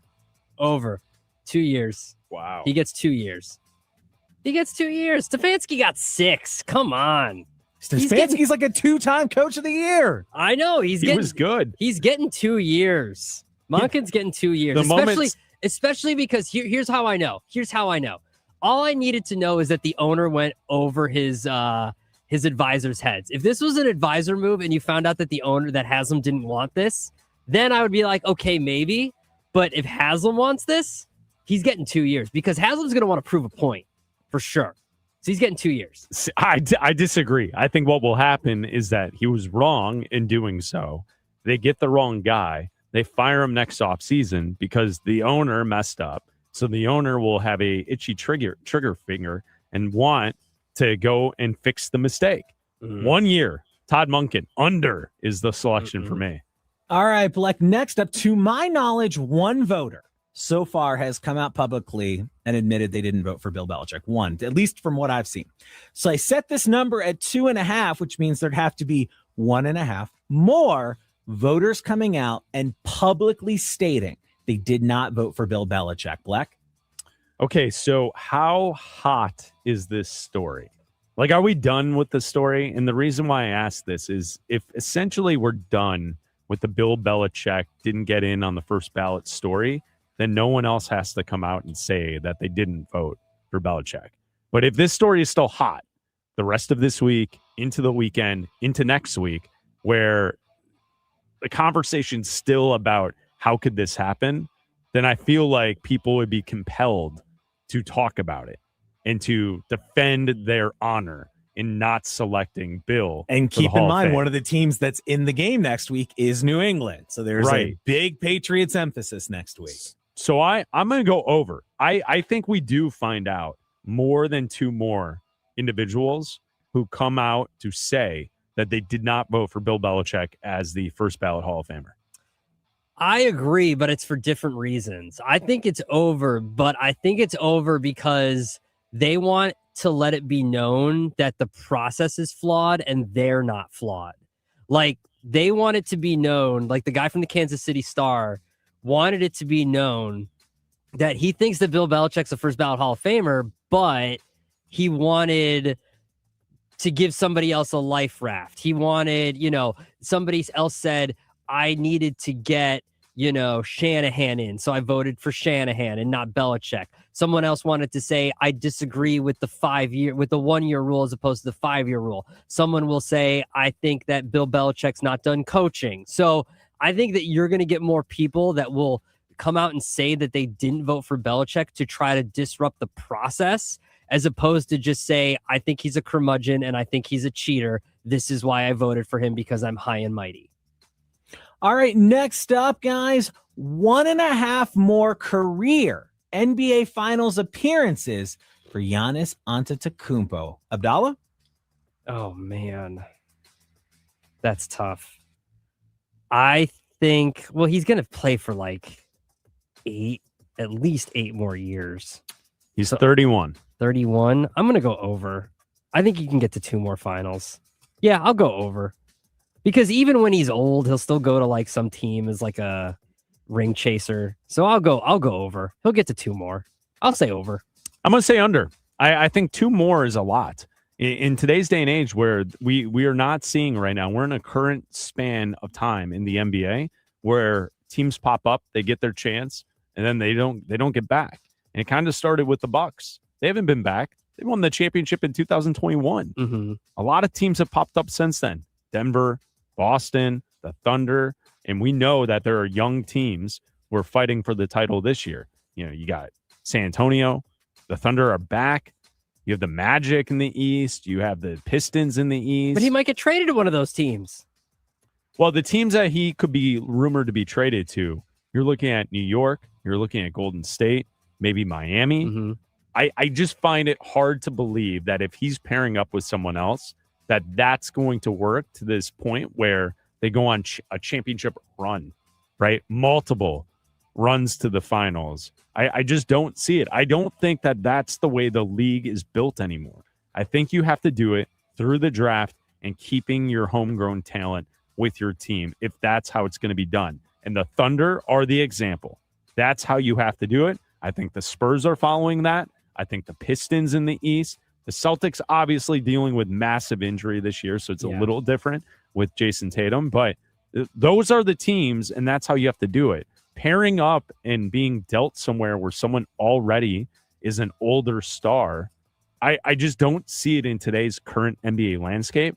So the most logical places would be Miami, New York, or Golden State. And I don't see those teams making finals runs multiple. He could get one. I just don't see it happening multiple times. So I'm gonna say under, Raj. Okay. All right, next up, Abdalla's a sneakerhead. He'll remember Big Baller Brand, which according to my research, estimated to have sold as few as 500 sneakers, and that's how we get this number. Over or under 499 and a half sneakers sold of Nike LeBron Witness 9 featuring Bronny James's signature logo. Black? Oh no, really? No, okay, so you can't be a serious person and say that you want to purchase the LeBrons with Bronny's logo on them. There's no one in this country that it's thinks also a that. bad logo. It's an ugly logo. Yeah. Could you describe that logo for me, Abdalla? It's a bee that looks like if you were in the movie Nightmare Before Christmas font. With Jack Skellington? Yeah. It's kind of like that. It's very like Hot Topic core kind of thing. It's weird. So Bronny has the shoe logo on the LeBron. Just see this in Abdalla's closet right next to his Air Force Ones and his Off-Whites and his J's. It's right You there. should get them. You should get the Bronny J's. How much are they? I'm looking that up right now. To answer your question, Raj, to go over and under here on Bleck and Abdalla on Westwood One Sports, I would say it's got to be an under because I don't think any serious person would purchase the LeBrons with Bronny's logo on them. I'm going to go under. Oh, you underestimate the love a father has for his son. What, you think LeBron's just going to buy out all the shoes? There will be some storage unit somewhere with thousands of these pairs that LeBron has purchased and just hid away somewhere. So this shoe gets numbers somehow way over. Because that's what'll happen. That's absolutely what'll happen. Because there will be some kids that will buy this just because, and there will be some kids that will buy this just for meme culture. And then absolutely, I do think that like LeBron will just buy these. I absolutely do think that there will be, these will absolutely sell. These will sell. It's not going to sell a lot, but these will sell. These will sell more than because weren't Big Baller Brand shoes like insanely expensive too? They were, and apparently they were like super uncomfortable and like hurt people's feet. Yeah, I think these will sell. I do think these will sell. Another day, another Abdalla conspiracy theory. I'm here for it. All right, let's do some rapid fire win totals for new NFL head coaches. And here's how we set the number. It's a half win, a hook under what those teams won a year ago. So basically we're asking, are they going to be at least as good or better than they were a year ago? And we're going to start off in Tennessee, over or under 2.5 wins in season number 1 for Robert Saleh. Abdalla? Oh, in Tennessee, over, way over. I think he's job in the history of the sport. Best right job, way over. I mean, he's got $100 million. You could go out, you could get a bunch of free agents here on defense. You could buy a bunch of Bronny shoes. You could buy a bunch of Bronny shoes and give them all to your defensive players that you shore up. I think Cam Ward's going to be really good with Brian Dable there. I think they could. I mean, listen, you got to get 3 wins to go over on this. Like, this is easy. I think their over-under is going to be set somewhere at like 5.5 or 6.5 for this team. So I'm going way over 2.5. I'm going to go over as well. I think Tennessee will be much more improved. I'm not going to go way over like Abdalla, but 2.5. The Titans will win at least 3 games next season. All right, next one, 3.5 wins in season 1 for John Harbaugh and the New York Football Giants. Black. I'm going to go over as well. I think the Giants might be set up to be one of those teams that go from last to first.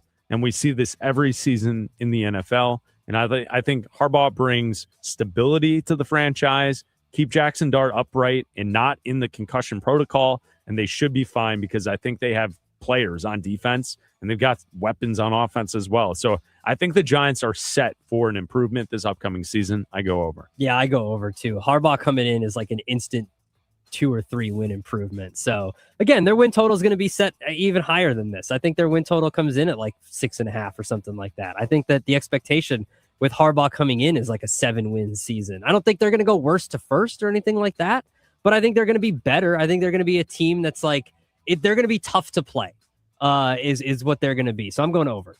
All right, next up, a guy we've been talking a lot about today, Todd Monken, the new head coach of the Cleveland Browns. Does he go over or under 4.5 wins, Abdalla? Under. He might go over 4.5 quarterbacks, but in the year. But I'm going to go under. I'm going to go under 4.5 wins for sure. Under 4.5 wins. Unless something changes with the quarterback position, I'm going under as well. I think Monken and the Browns, I think they're going to be bad next year. Yeah. All right, now we're getting up to some higher win totals from a year ago. In Miami, are we going over or under 6.5 wins in season 1 for the inspiring Jeff Hafley, Bleck? You know what's strange about it is I feel like my answer is almost the same as I just gave for the Browns. They got to figure out the quarterback position. Yeah. Hafley is uninspiring. I've said that for a week and a half now for the Dolphins. So I don't see them being much more improved. I'm going to go under on that number. I also am going to go under. I think it's 6. I think 6 is a good number for them. So I'm going to go under too. Yeah. 6. Unless they improve the quarterback. Like if they somehow get if they pull off a trade for like Kyler Murray or something like that, then I'd go over. But I'm going to stay at 6, under. All right, we head to Hotlanta. Kevin Stefanski, 2-time coach of the year. He's teamed up with Matt Ryan. Do they go over under 7.5 wins? Abdalla? I like this pairing. I think they could win that division. Yeah. I'm going to go 8. I think they 8 probably wins that division too. So over. Over. I think they're going to compete for the division, no doubt. And to say 8, I think you're going a little low. Really? They could be a 9 or 10 win team. Okay. I'm going over. All right. We now head to Baltimore, where Jesse Minter takes over. Does he go over or under 7.5 wins? Ooh, Fleck? Under. Wow. Let's go under. Jesse Minter doesn't work out. Well, I mean, you're right. Under. Right. He's got to compete with Mike McCarthy. I mean, that's a guaranteed 2 losses right there. Give me under. 2 losses right there. He's got to compete with Mike McCarthy. Give me under. Compete with Pro Bowler Shedeur Sanders is what he's got to do. That's 4 losses right there for Kevin Stefanski. I'm going under. I'm gonna go over. I think he can win 8 games in his first year. The defense, he's gonna have a good defense. You still have a 2-time MVP. I think it's going to be one of these things where it comes down to that final game again. We're going to see Steelers and Ravens again on Sunday Night Football to end the season, and it's going to be close again, and it's going to come down. I think they're going to be an 8-win team again. It's not going to be inspiring. 8 wins. Over. All right, now we go to you, Abdalla, for the last one. He's Pittsburgh born. He's Pittsburgh bred. He's the head coach of the Pittsburgh Steelers.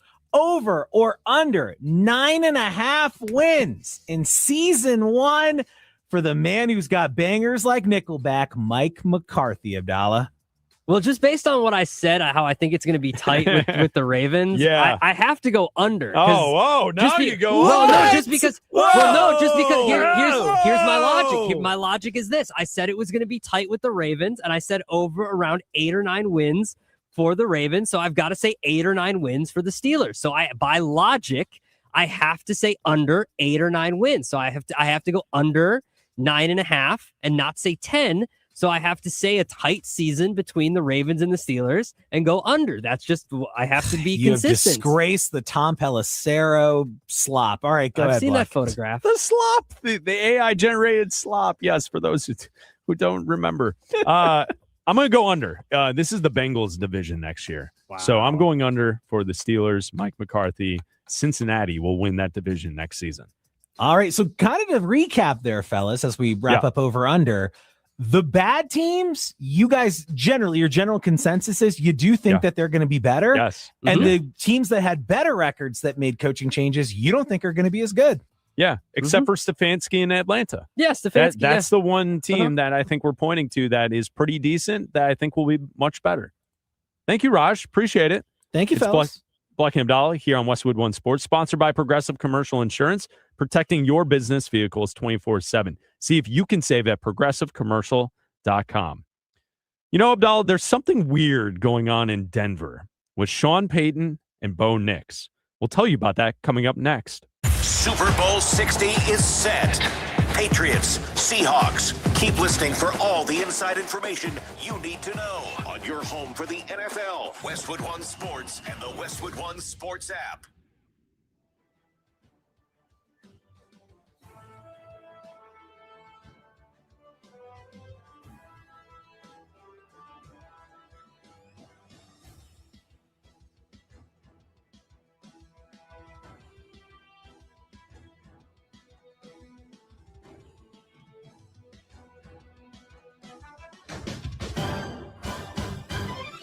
At the tone, the broadcast will begin in 4 minutes, 30 seconds.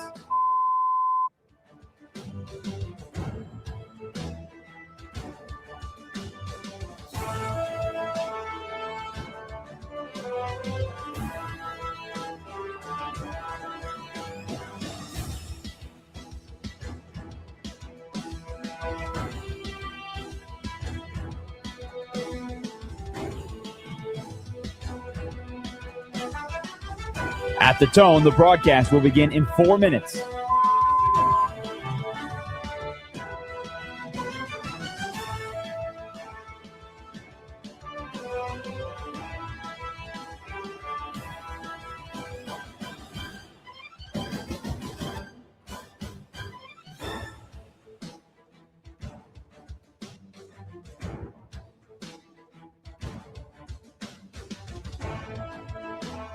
At the tone, the broadcast will begin in 3 minutes and 30 seconds.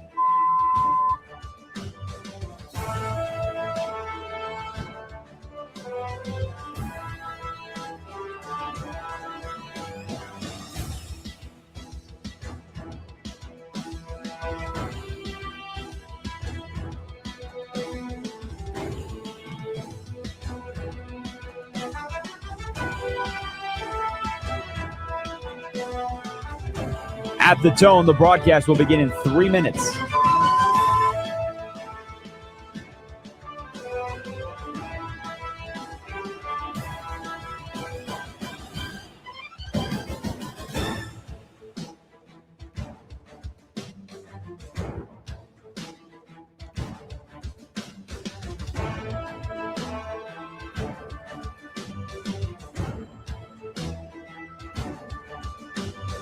At the tone, the broadcast will begin in 2 minutes, 30 seconds.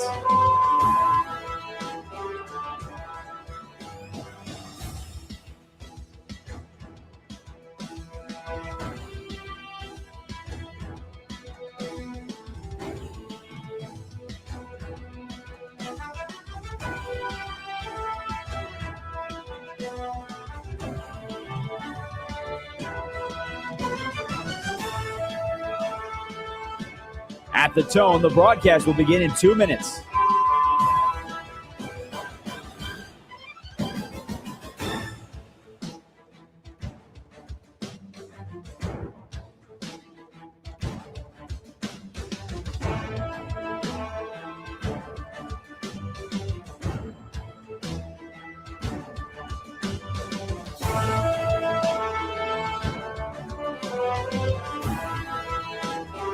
At the tone, the broadcast will begin in 1 minute, 30 seconds.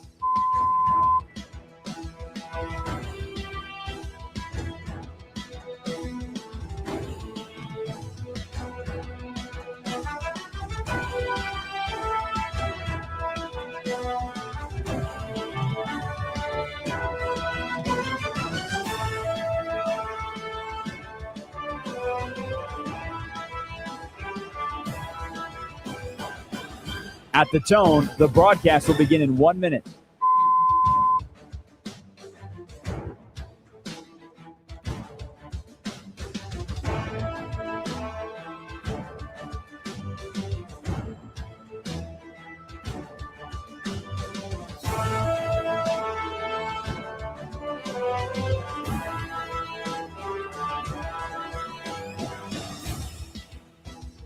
Stations, this is your final time check. At the tone, the broadcast will begin in 30 seconds.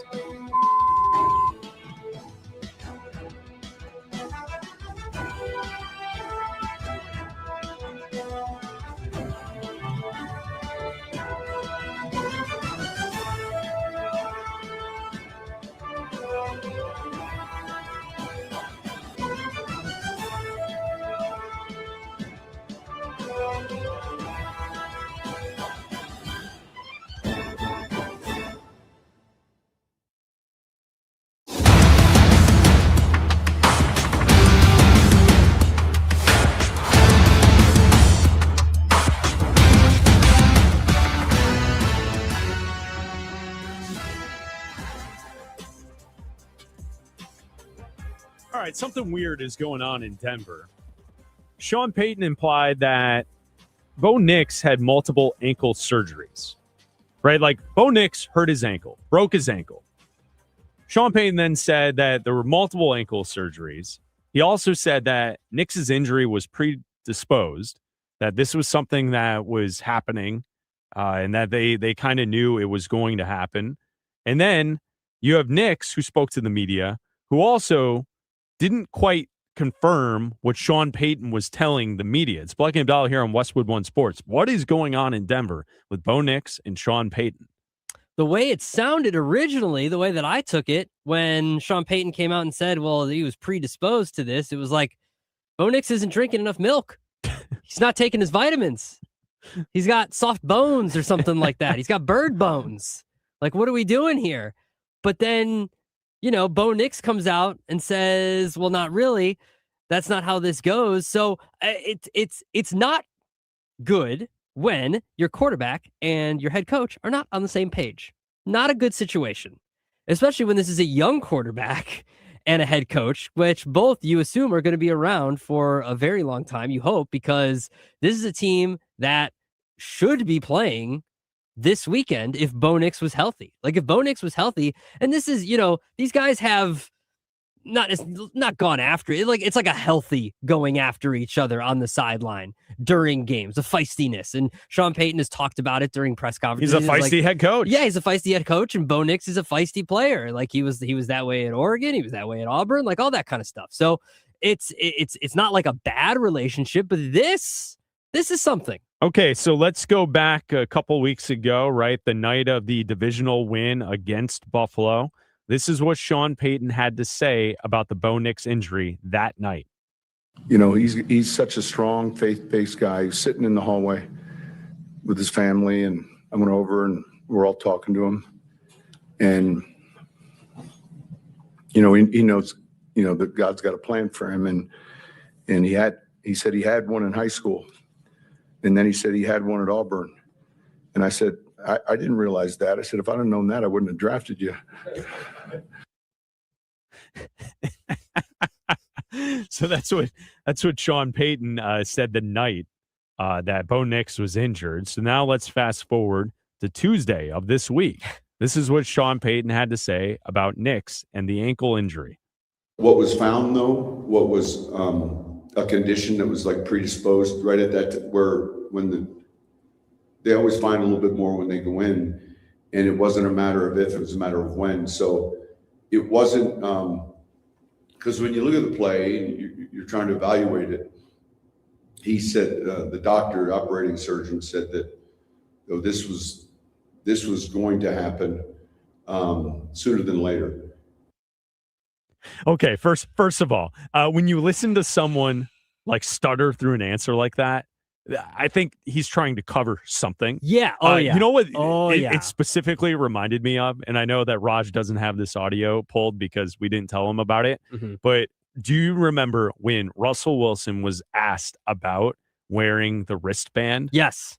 About Sean Payton. Sean Payton said something else, right? He said that, right? And then there was a back and forth. Mm-hmm. And to the media, Russell Wilson was caught off guard that it was said that he was using a wristband, but he didn't want people to know he was using a wristband with the plays on it. Yep. And Russell Wilson was super awkward about it. Oh, yeah. Raj, can we listen back to Payton again? I don't know exactly what he said, but that's it.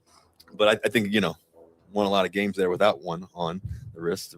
But, and I didn't know winning or losing mattered if you wore a wristband or not. But I think that, we do whatever it takes to make sure that we're rolling and moving and everything else. A few times I've definitely worn a wristband depending on the game plan and what we have called and all that stuff. But yeah.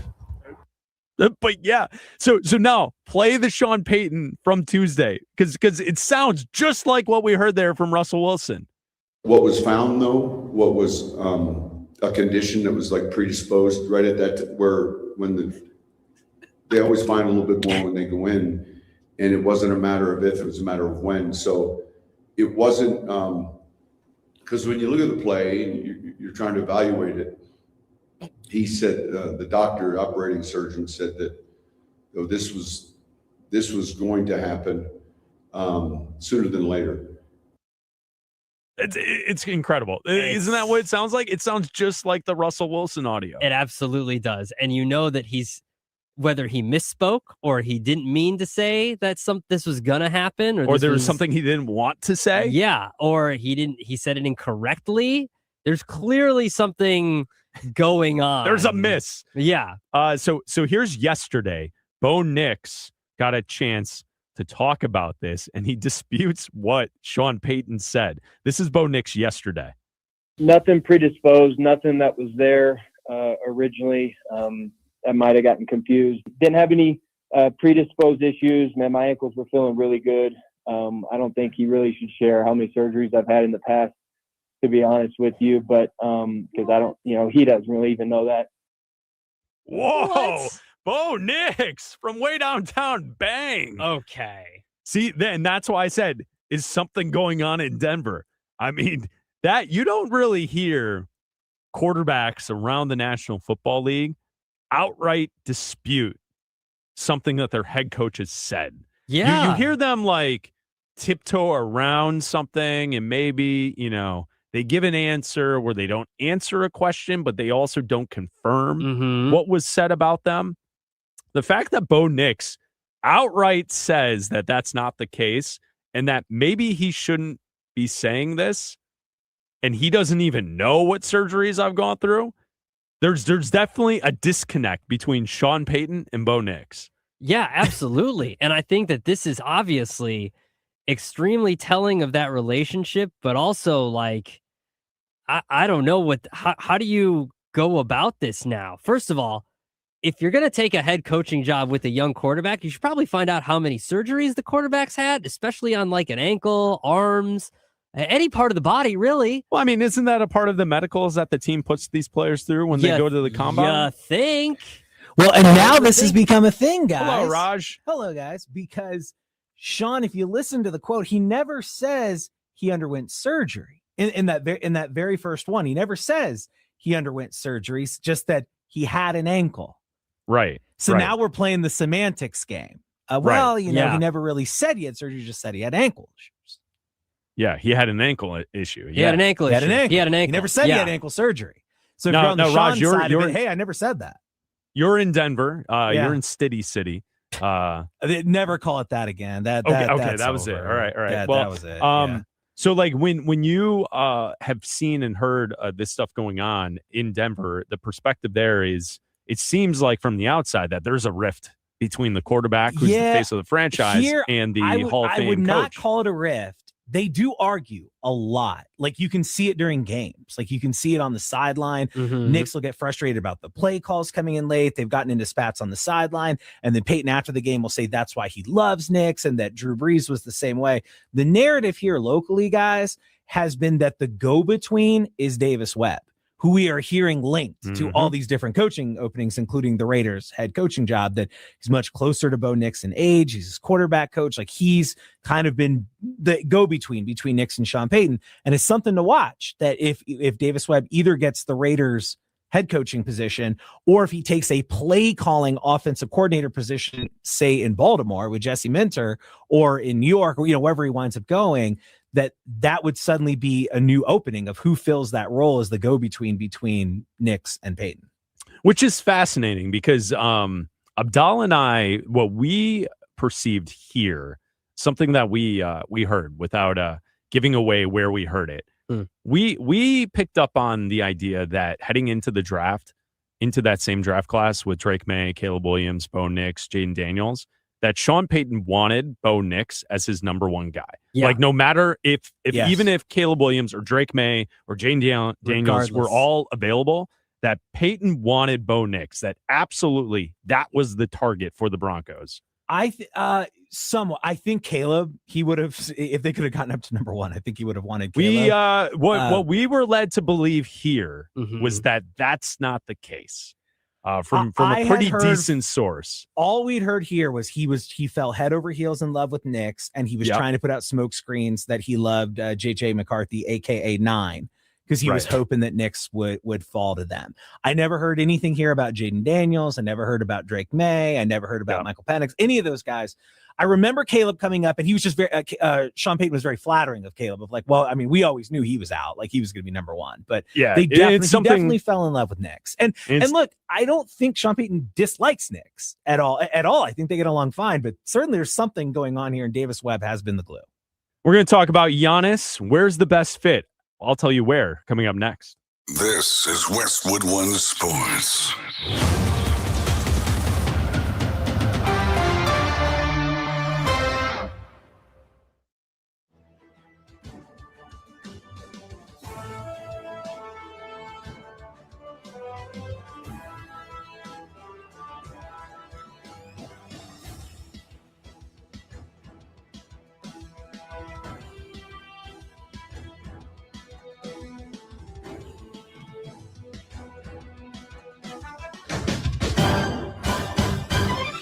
At the tone, the broadcast will begin in 4 minutes, 30 seconds.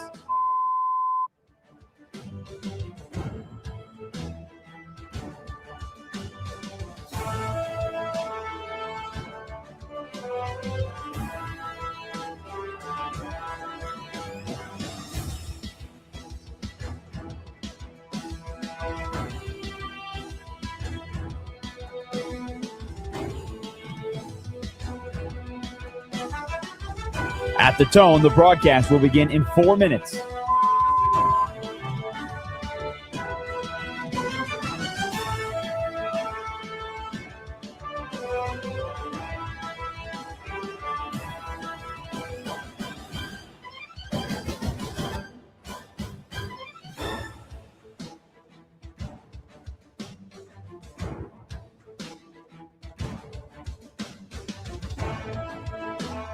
At the tone, the broadcast will begin in 3 minutes and 30 seconds.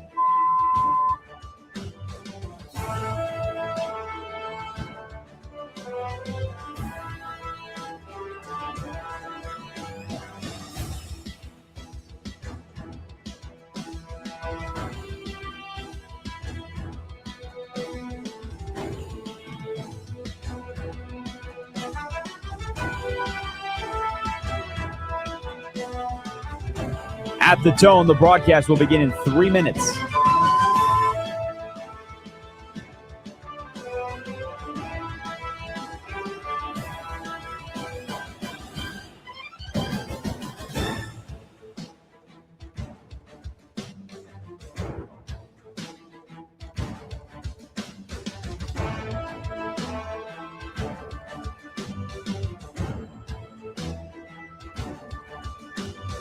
At the tone, the broadcast will begin in 2 minutes, 30 seconds.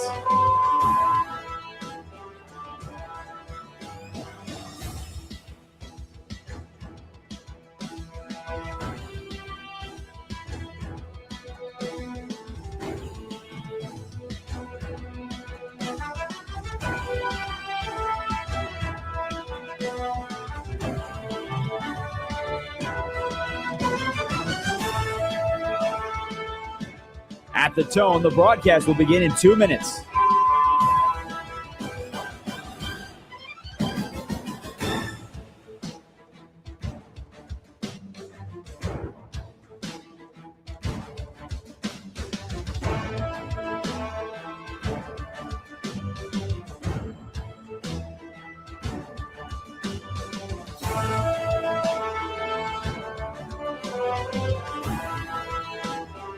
At the tone, the broadcast will begin in 1 minute, 30 seconds.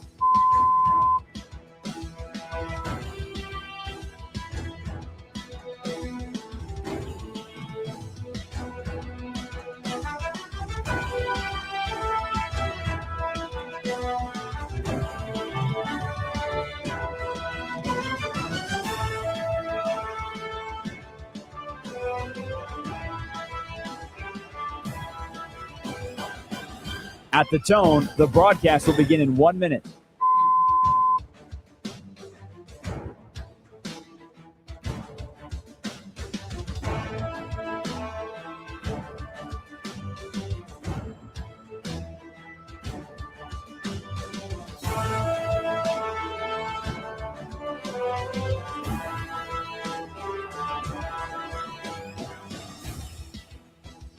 Stations, this is your final time check. At the tone, the broadcast will begin in 30 seconds.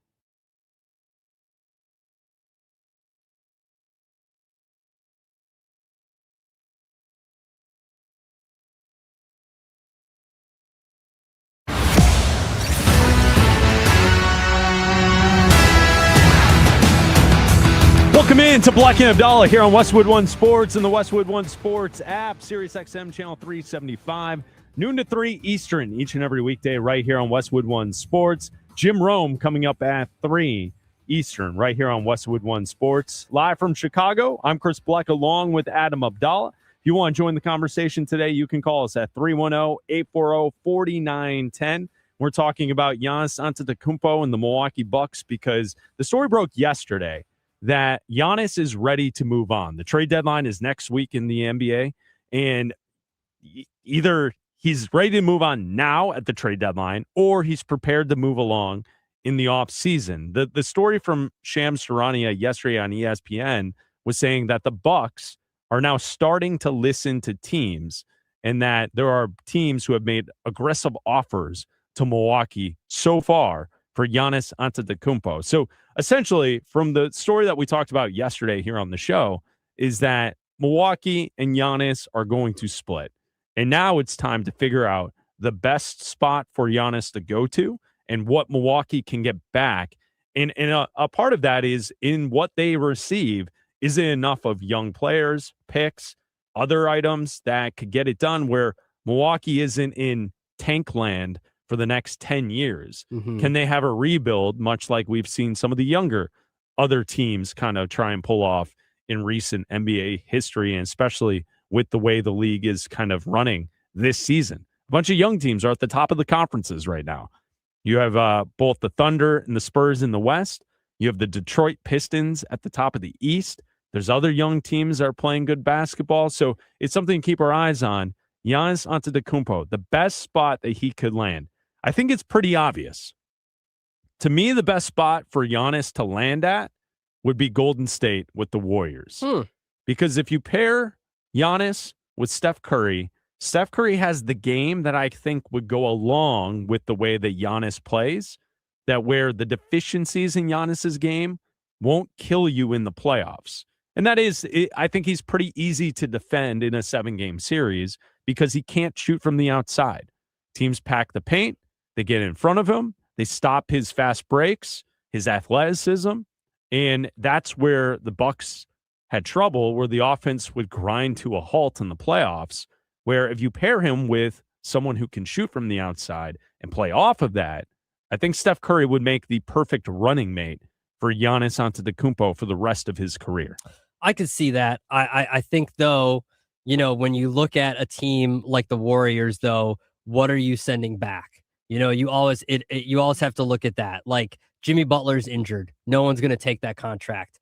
What kind of draft picks do they have? Like, obviously, I don't have all that stuff in front of me. I'm looking at a team also in the West, too, like Minnesota. Like,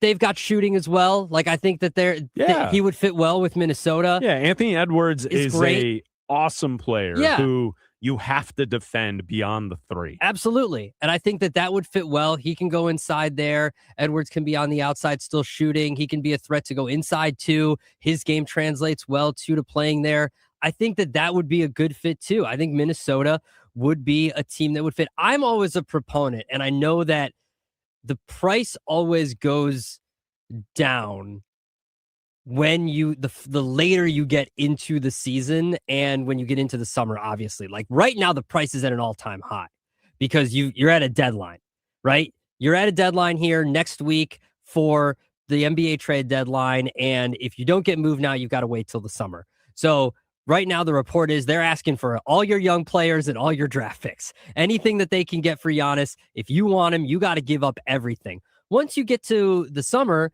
and we know what the draft picks are and who's picking first and the lottery's done and all that kind of stuff, then that's when you can kind of see, okay, who's a young team that's getting a high draft pick that you can move, and maybe you can get someone with the number 1 pick or number 2 pick. And that's when, it might be even more beneficial for Milwaukee to wait, because then they can see how they can reset their franchise. So waiting could also be beneficial for both teams, where a younger team can say, hey, we don't have to wait forever to reset. We could reset now with Giannis, and maybe we give up the number 2 pick or number 3 pick, but it's not a longer rebuild because we get Giannis right away. And the Bucks could also say, hey, we get the number 3 pick or we get the number 2 pick. Like, we can rebuild right away. Like, we, pair somebody with the kid out of BYU or Carlos Boozer's kid, and like, we're in it right away. We're right back in it. And we start our rebuild, jumpstart our rebuild, and fans are interested and everybody else is good. I think, though, if he goes to Minnesota, if he goes to Golden State, that team is an instant. Obviously, Minnesota's a contender right now. Golden State's in the play-in tournament right now. If it ended today, those teams are obviously moved up into instant contenders right now. Yeah, and I think that's where you're leaning towards, and what you were describing is, like, Jake Fisher has reported today that one general manager told him that the Bucks are, quote, asking for the moon. Yeah. And that they're, quote, all of our young players they're asking for, and all of the draft picks. Yeah. Which, from a starting point for the Milwaukee Bucks, yeah, that's what you should do, right? Like, Giannis is not someone that you should just rush at the trade deadline to move. You need to get back multiple first-round picks. Yeah. At least 2, maybe 3, if not 4. You need first-round picks coming back. You need young players coming back. You need, as Abdalla was just laying that out there, to jumpstart a rebuild if you're moving on from Giannis, which clearly is the case. Mm-hmm. We've seen this coming throughout the season, because to this point this year, it has looked like Giannis hasn't been happy. We talked about it like a week ago.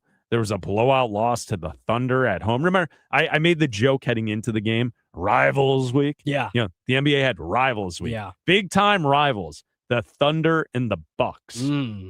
Because the rivalry is Shai Gilgeous-Alexander won a championship and was an MVP. Yeah. And Giannis won an MVP and won a championship. So therefore, you have rivals. That's what the NBA was selling to you. You could just sell it as former MVP and against former MVP. Like, I don't need a fake weekend to sell it. In the game, the Bucks got their ass kicked. Yeah. And Giannis, after the game, called out his teammates, saying the effort, saying they're not paying attention, all this stuff, right? And so when that happened, and like 2 weeks before that, you had Giannis stepping onto the court and the Bucks fans at home booing Giannis and the Bucks before halftime as they were down big in a game. And he gave them the old thumbs down. Mm-hmm. It's always good to give the old thumbs down to your home crowd. Yeah, people love that. Right? So it's heading to the direction of Giannis will not be a Buck for much longer. It's going to end. And so when we look at what the reporting from ESPN is today, that there are teams interested in Giannis. Here are the teams that are listed from Shams Charania on ESPN.com. Heat, Timberwolves, Knicks, Warriors. So those are the teams that are initially out there. Those are also kind of the teams that are always out there. Yeah. Except for the Timberwolves.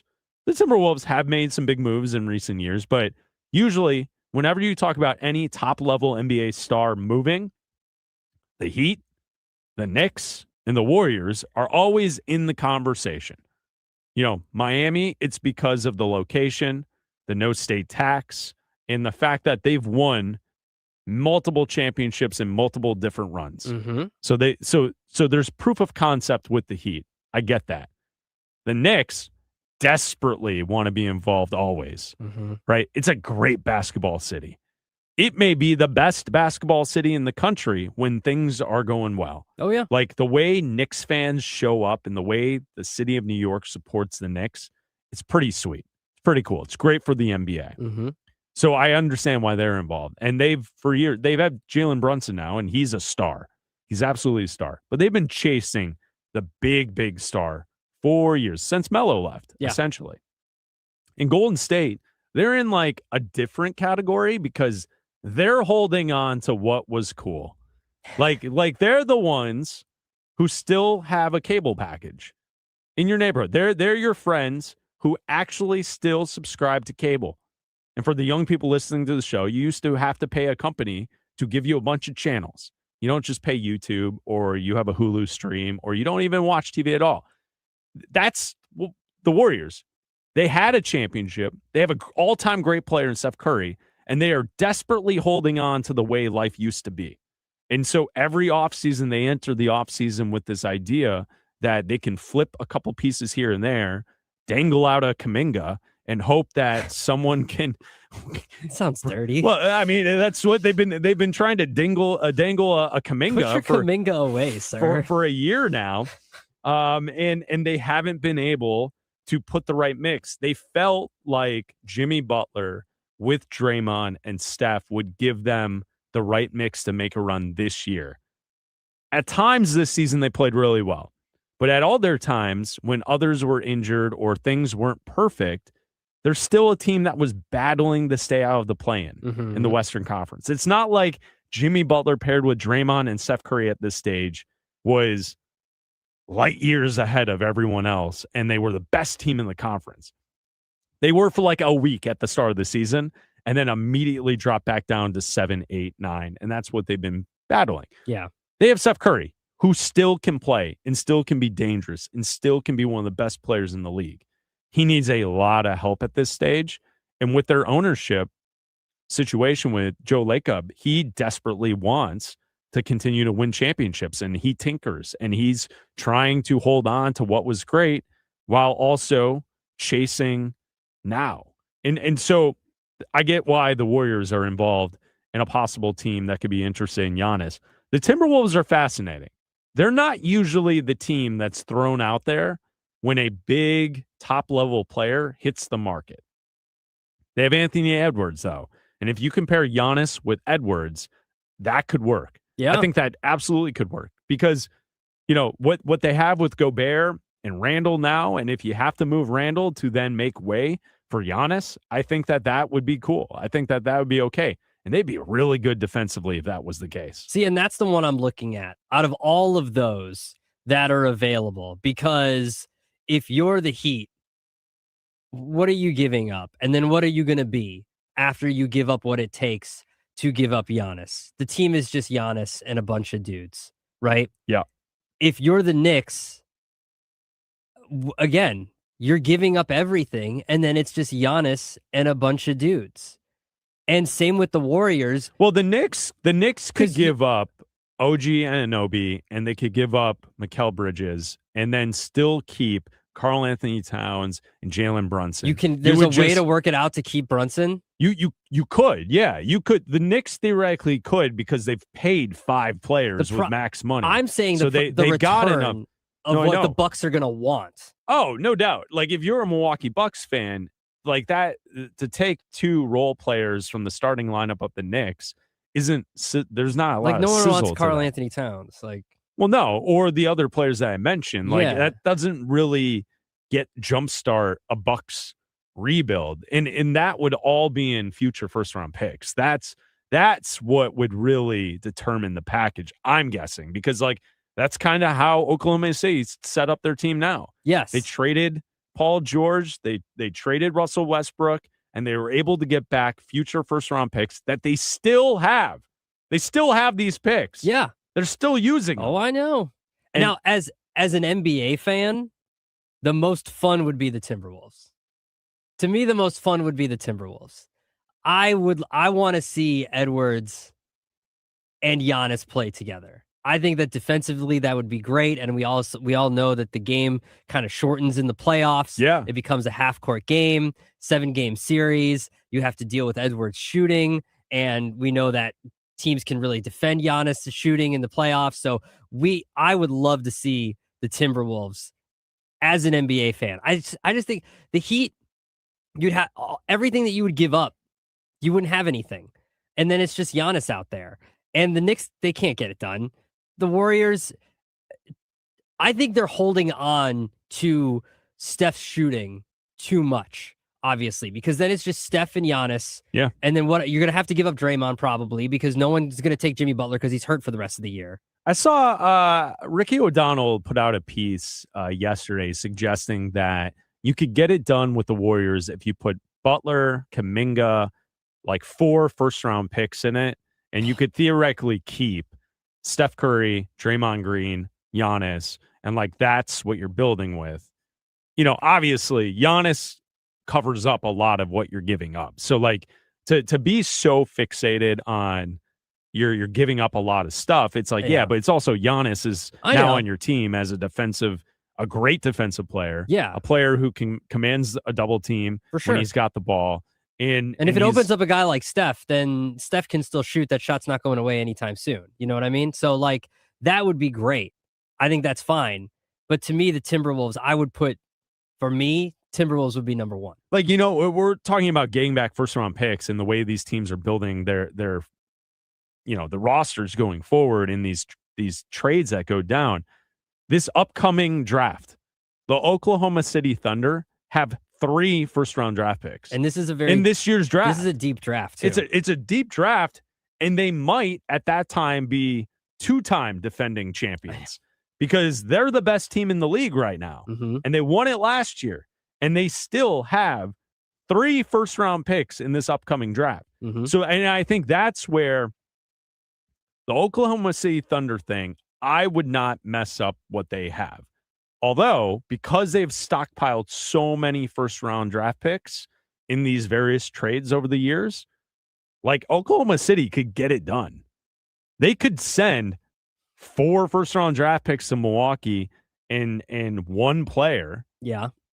And that could be enough.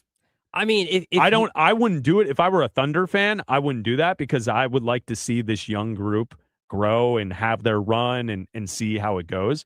But like if you put Chet Holmgren and 4 first-round picks on the table for Giannis, why would Milwaukee say no to that? I would do it because, well, yeah, I mean, if you're a Bucks fan, you get something. You get 4 first-round picks. You get Chet Holmgren, and then they're one of the teams that can get it done. Look, if you're the Thunder, I don't see why you wouldn't do it. Listen, young players are great, but they're also unknowns. Like Giannis is a known commodity. Like unknowns are like I could give you Giannis, or I could give you what's in the box.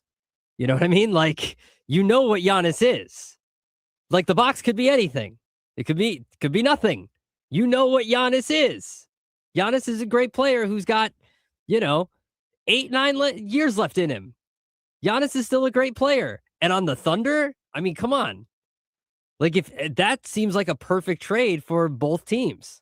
Okay, there's another young player that I want to ask about coming up next. Whether or not you trade this young phenom for Giannis Antetokounmpo. I'm going to ask you that coming up next. Super Bowl 60 deserves a sportsbook built for the moment. DraftKings Sportsbook, the official sports betting partner of the Super Bowl, will put you right in the center of the biggest game of the year. And when anything can happen during the Super Bowl, DraftKings has your back with early exit. If a player goes down in the first half, you still get paid out in cash immediately once your bet settles. No bonus bets, no waiting. If you're new to DraftKings, new customers can bet just $5 and get $300 in bonus bets if your bet wins. Download the DraftKings Sportsbook app now and use code B&A. That's for Bleck Abdalla. So that's code B&A and turn $5 into $300 in bonus bets if your bet wins. In partnership with DraftKings, the crown is yours. Gambling problem? Call 1-800-GAMBLER. New York, call 877-8-HOPE-NY or text HOPE-NY. Connecticut, call 888-789-777 or visit ccpg.org. On behalf of Boot Hill Casino in Kansas, wager tax pass-through may apply in Illinois. Must be 21 plus in most states and present in state where it is lawful to wager. Void in Ontario. Restrictions apply. Bet must win to receive bonus bets are non-cash credits that expire in 7 days. Minimum odds required. For additional terms and responsible gaming resources, see dkng.co/audio. Limited time offer valid until February 8th, 2026. Bleck and Abdalla are headed to San Francisco. All next week, we're live from the site of Media Row at Super Bowl 60. The NFL is on Westwood One Sports and the Westwood One Sports app.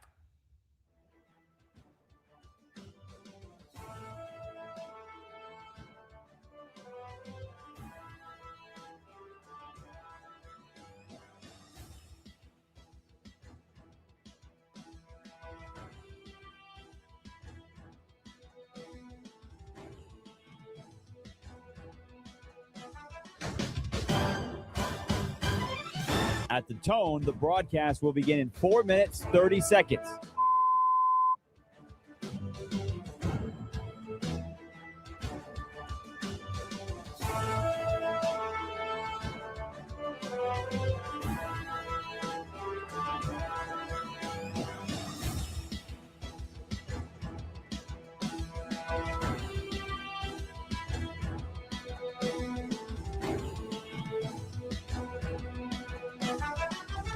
At the tone, the broadcast will begin in 4 minutes.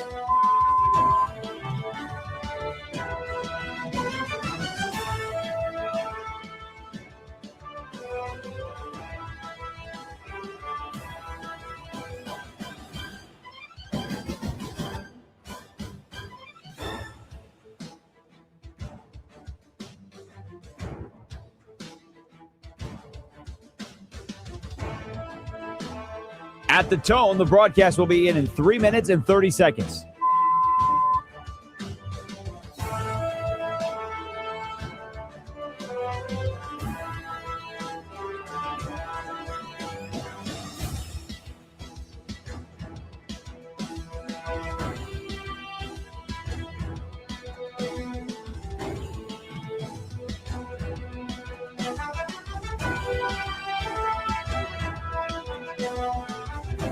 At the tone, the broadcast will begin in 3 minutes.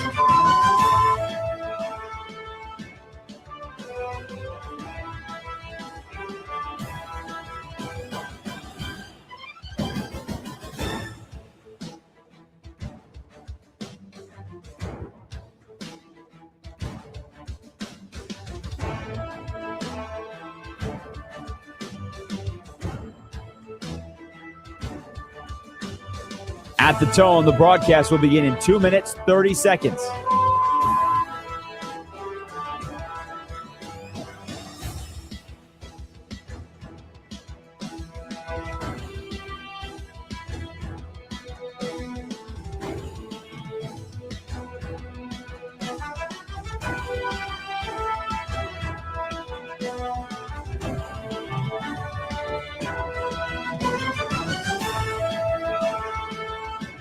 At the tone, the broadcast will begin in 2 minutes.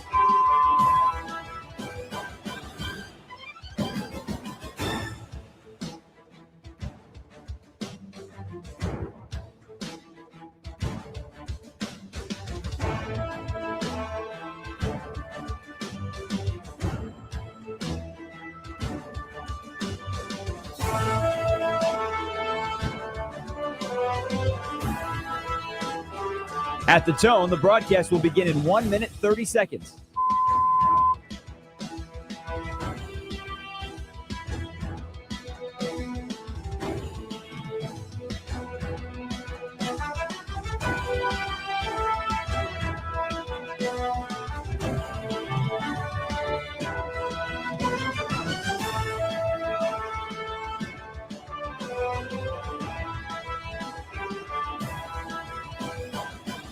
At the tone, the broadcast will begin in 1 minute.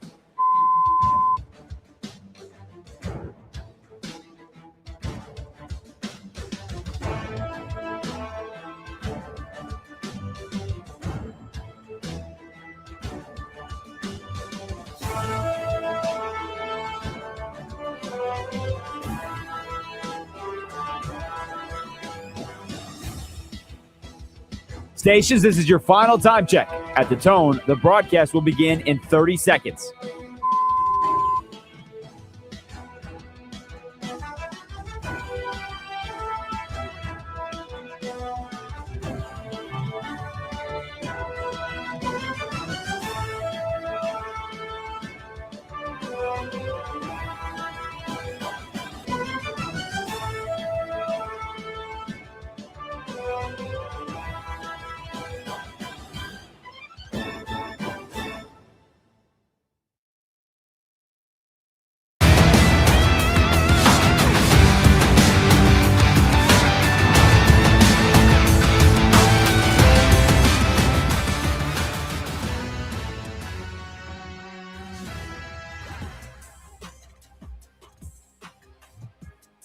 All right, if you're the San Antonio Spurs and you know that Giannis Antetokounmpo is out there, Would you today, Adam Abdalla, would you trade Victor Wembanyama for Giannis straight up? I know it's a hypothetical. It's not something that is out there. People are not reporting that. But you don't know the answer to Wemby's career right now. Would you take Giannis straight up right now at 31, knowing who he is, how durable he is, what he's accomplished, and give Wemby up? Or do you want to be on the ride to see what Wemby can become? I think the trade-off is you don't know if he can stay healthy. He hasn't been able to stay healthy for a full season.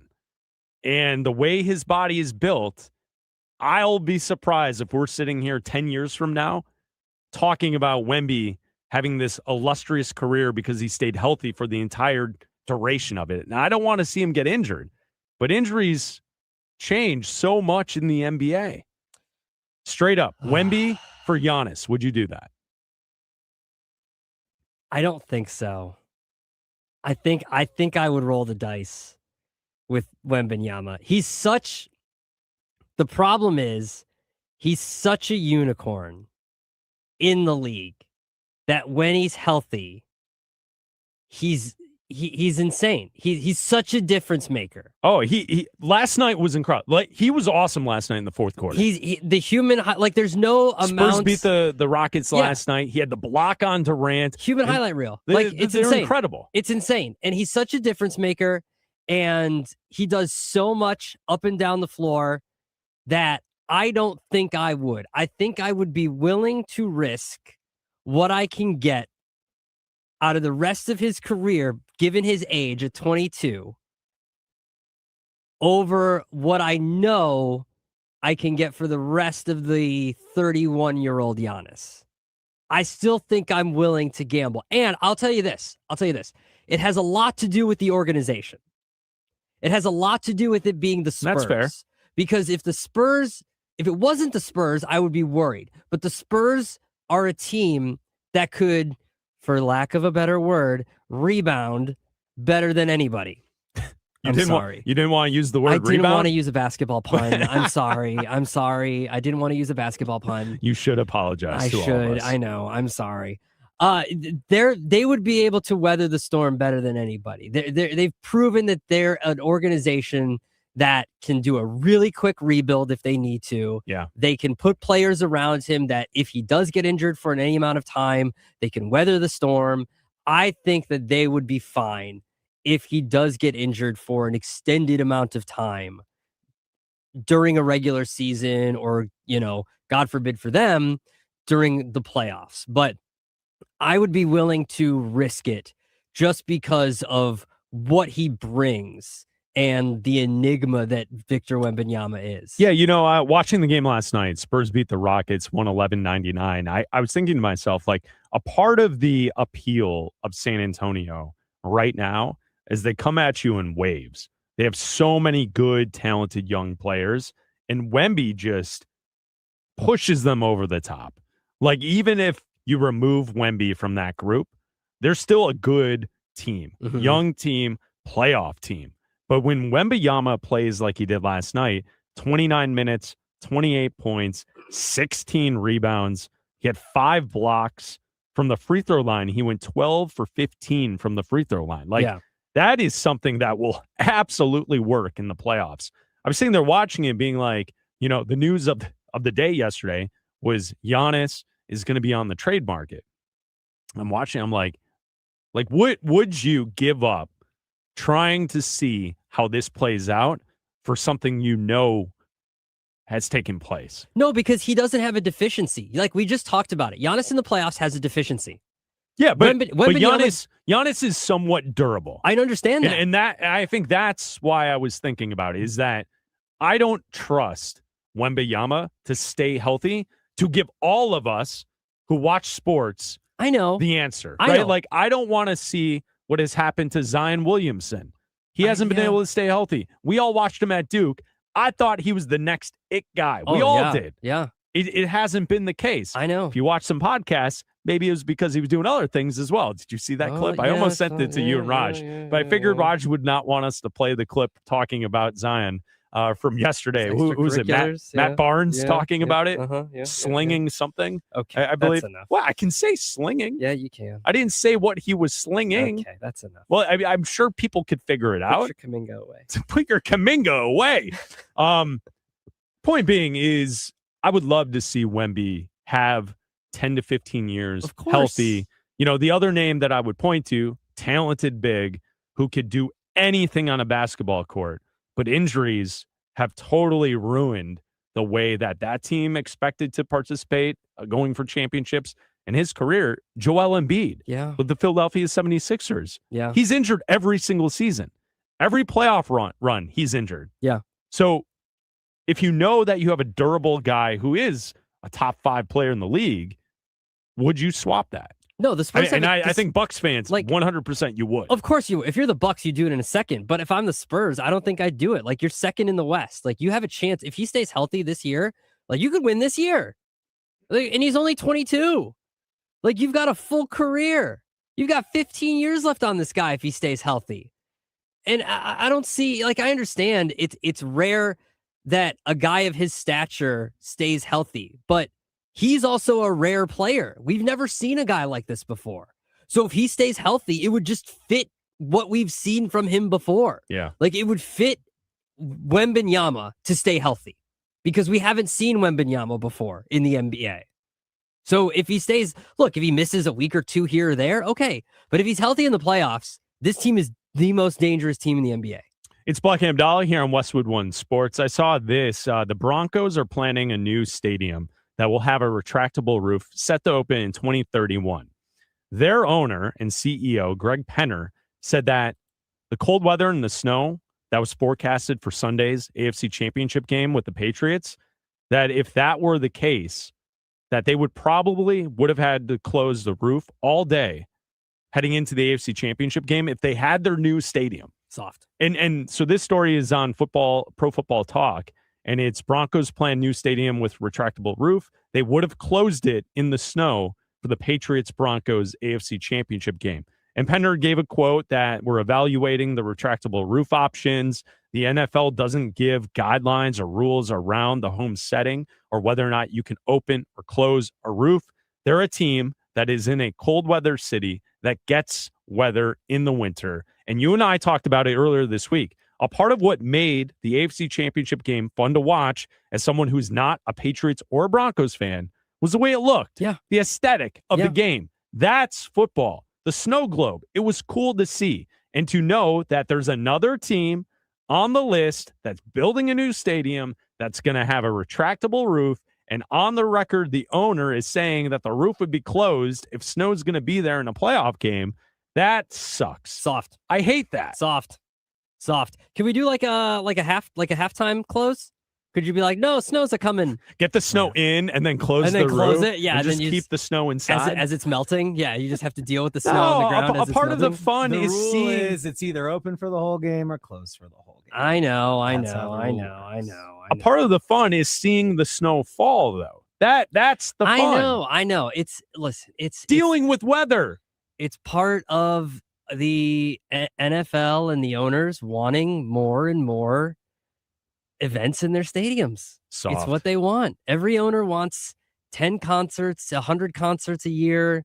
They want Final Fours. They don't just want one Super Bowl. Well, okay, it's fine. You can have the retractable roof, but don't go on the record saying that if a snowstorm is coming in, whipping in off the mountains, the Rockies, that we're going to close the dome. Leave it open. You can have the retractable roof for the parties, for the concerts, for the monster truck, whatever. The stuff that you do in big stadiums when football is not being played. When football is being played, open air. That's what we want. If we've learned nothing from owners the last couple weeks here, stop talking. Stop talking. Don't talk. Well, they feel like... fellas, do you use it to your competitive advantage based on how your team is built? So if like you have like a defensive minded team, so it actually benefits you, to let the weather in, hey, we're going to open it. But if, you're the greatest show on turf, old Rams or something like, close that. It makes it harder for us to win. It's I think you use it based on the opponent. Like if the Bears and Rams, like the Rams are coming here, open. Well, I've heard quarterbacks on television broadcasts say that they liked playing in snow because they feel like they're moving faster compared to the defense. Yeah. Who was it? Troy Aikman. Didn't he say that in the Patriots and the Texans game, the playoff game, that he felt like he was moving in everyone else was moving in slow motion and he was moving in normal speed. Yeah. And I get that because the offensive players perspective, like, is he saying that competitively? Because the Broncos stink running the football. So, hey, if we could have closed it, it would have given us a better chance to win than leaving it open because of how our team is constructed right now. Right. I mean, I might be putting words in his mouth, but I'm just thinking that. Like, Sean Payton would have been in there screaming at him, either open it or close it, depending on what gives them the better chance to win. It's the home team's no choice. doubt. And it's also like the offensive players know where they're going, right? That's the advantage. It's defensive players are reacting. They're slipping all over the place. Offensive players know the cuts that they're making, the places they have to be on the field. Obviously, there could be a competitive advantage to the situation. Yeah. But once again, you have another situation added to the list: Tennessee, Washington, Denver, Chicago, cold weather spots that could have weather late in the season. And all of these teams are going to be building domes, and it sanitizes the NFL product. Hate it. Soft. It's Bleck and Abdalla here on Westwood One Sports. Hey, Abdalla, do you have any zoo news? Chris, I always have zoo news. Ah, zoo news. Well, Mr. Lion, here's the latest edition of the Zoo News. What do you have over there? Chris, we head to Ho Chi Minh City. Oh, okay. Yes. A swan was stolen from a Saigon zoo overnight, but the thief has been arrested. A 48-year-old man has been arrested for stealing a female white swan worth $2,300 from a Saigon zoo and botanical gardens in downtown Ho Chi Minh City and selling it to another man. The theft was discovered at 6 a.m. on Monday during a routine inspection of the aviary. The zoo's direct general confirmed on Tuesday that the bird was missing from the enclosure, which it shared with a flock of flamingos. Now, Chris, we know this thief was up to no good. Sure. And he might have gotten away with it if it wasn't up for those kids and that scrappy little dog. Right. No, that's a different show. Sorry. Okay, got it. But we do know that the animals, they do not like being in those zoos. Right. They want to be let out. Yes. Yep. They do. They want to be let out. They want to be let out of the zoo. Baby. Let us out. There it is. Let us out. The zoo is over. Overloaded. Police tracked the suspect to a city nearby the zoo where he was taken into custody. Police determined that the swan had already been transported to the man that was being sold to. It's not clear how much he earned from selling the bird, but the man later found an envelope containing the cash. Both the thief and the individual who purchased the swan have been detained, police announced on Tuesday, Chris, and that is what's new at the zoo. Yep, there it is. What is new at the zoo? Yeah, that's zoo news with Bleck and Abdalla on a national radio program, coast to coast. How about that? I have never been happier.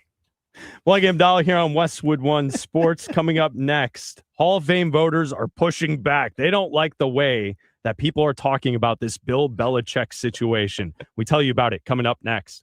A new chapter in NFL history begins at Super Bowl 60. Patriots, Seahawks, and we'll be there all next week, live from Media Row in San Francisco, starting Monday on Westwood One Sports and the Westwood One Sports app.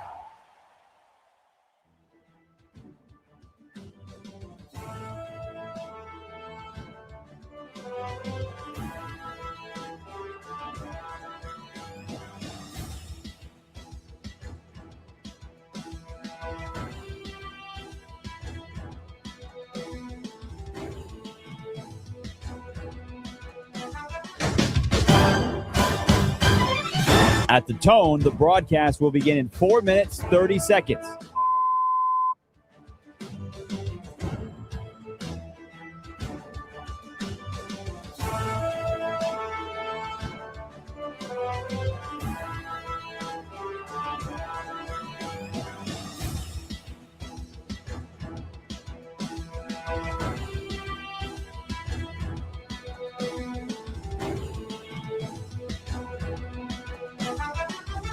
At the tone, the broadcast will begin in 4 minutes.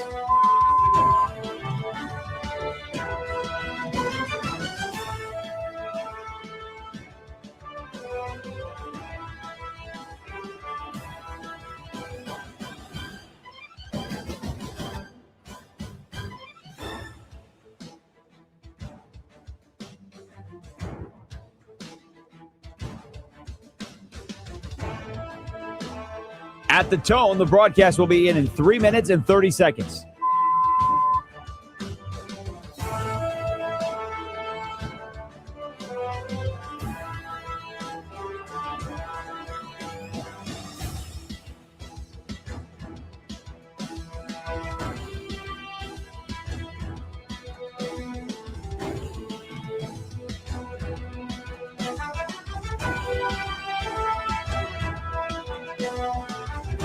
At the tone, the broadcast will begin in 3 minutes.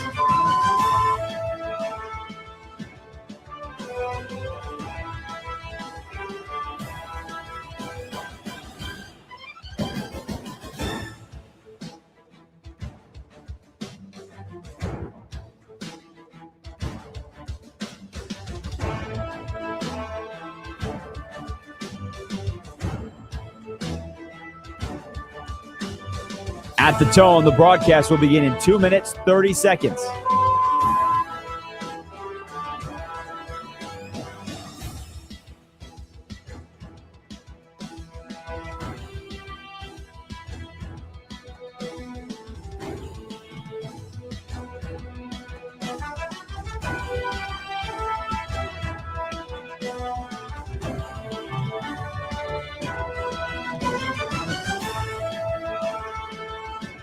At the tone, the broadcast will begin in 2 minutes.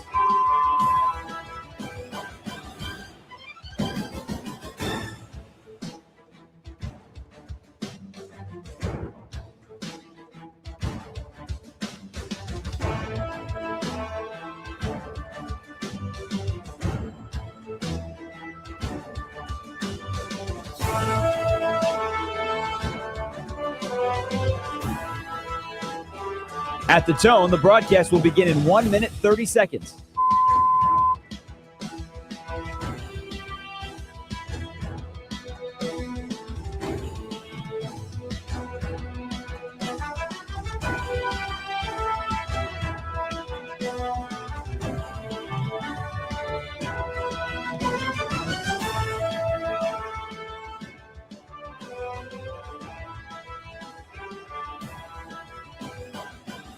At the tone, the broadcast will begin in 1 minute.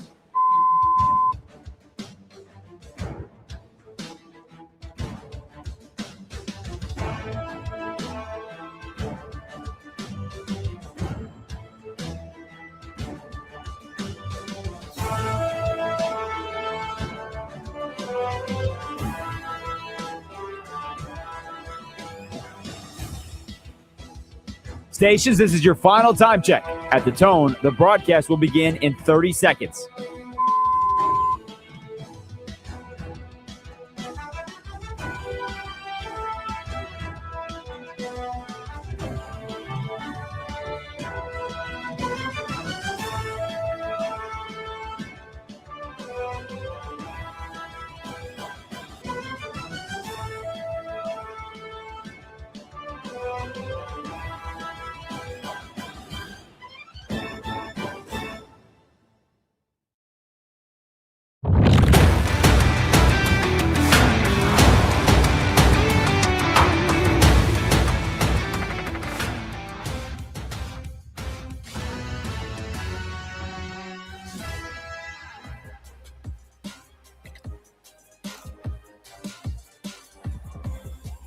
Bleck Abdalla here on Westwood One Sports. Jim Rome coming up in 15 minutes, 3 Eastern, right here on Westwood One Sports. If you want to join the show, you can call us at 310-840-4910. Make sure you download the Bleck Abdalla podcast on Apple, Spotify, and Odyssey. You can also like and subscribe to our YouTube channel. We're broadcasting live on the channel today and every day.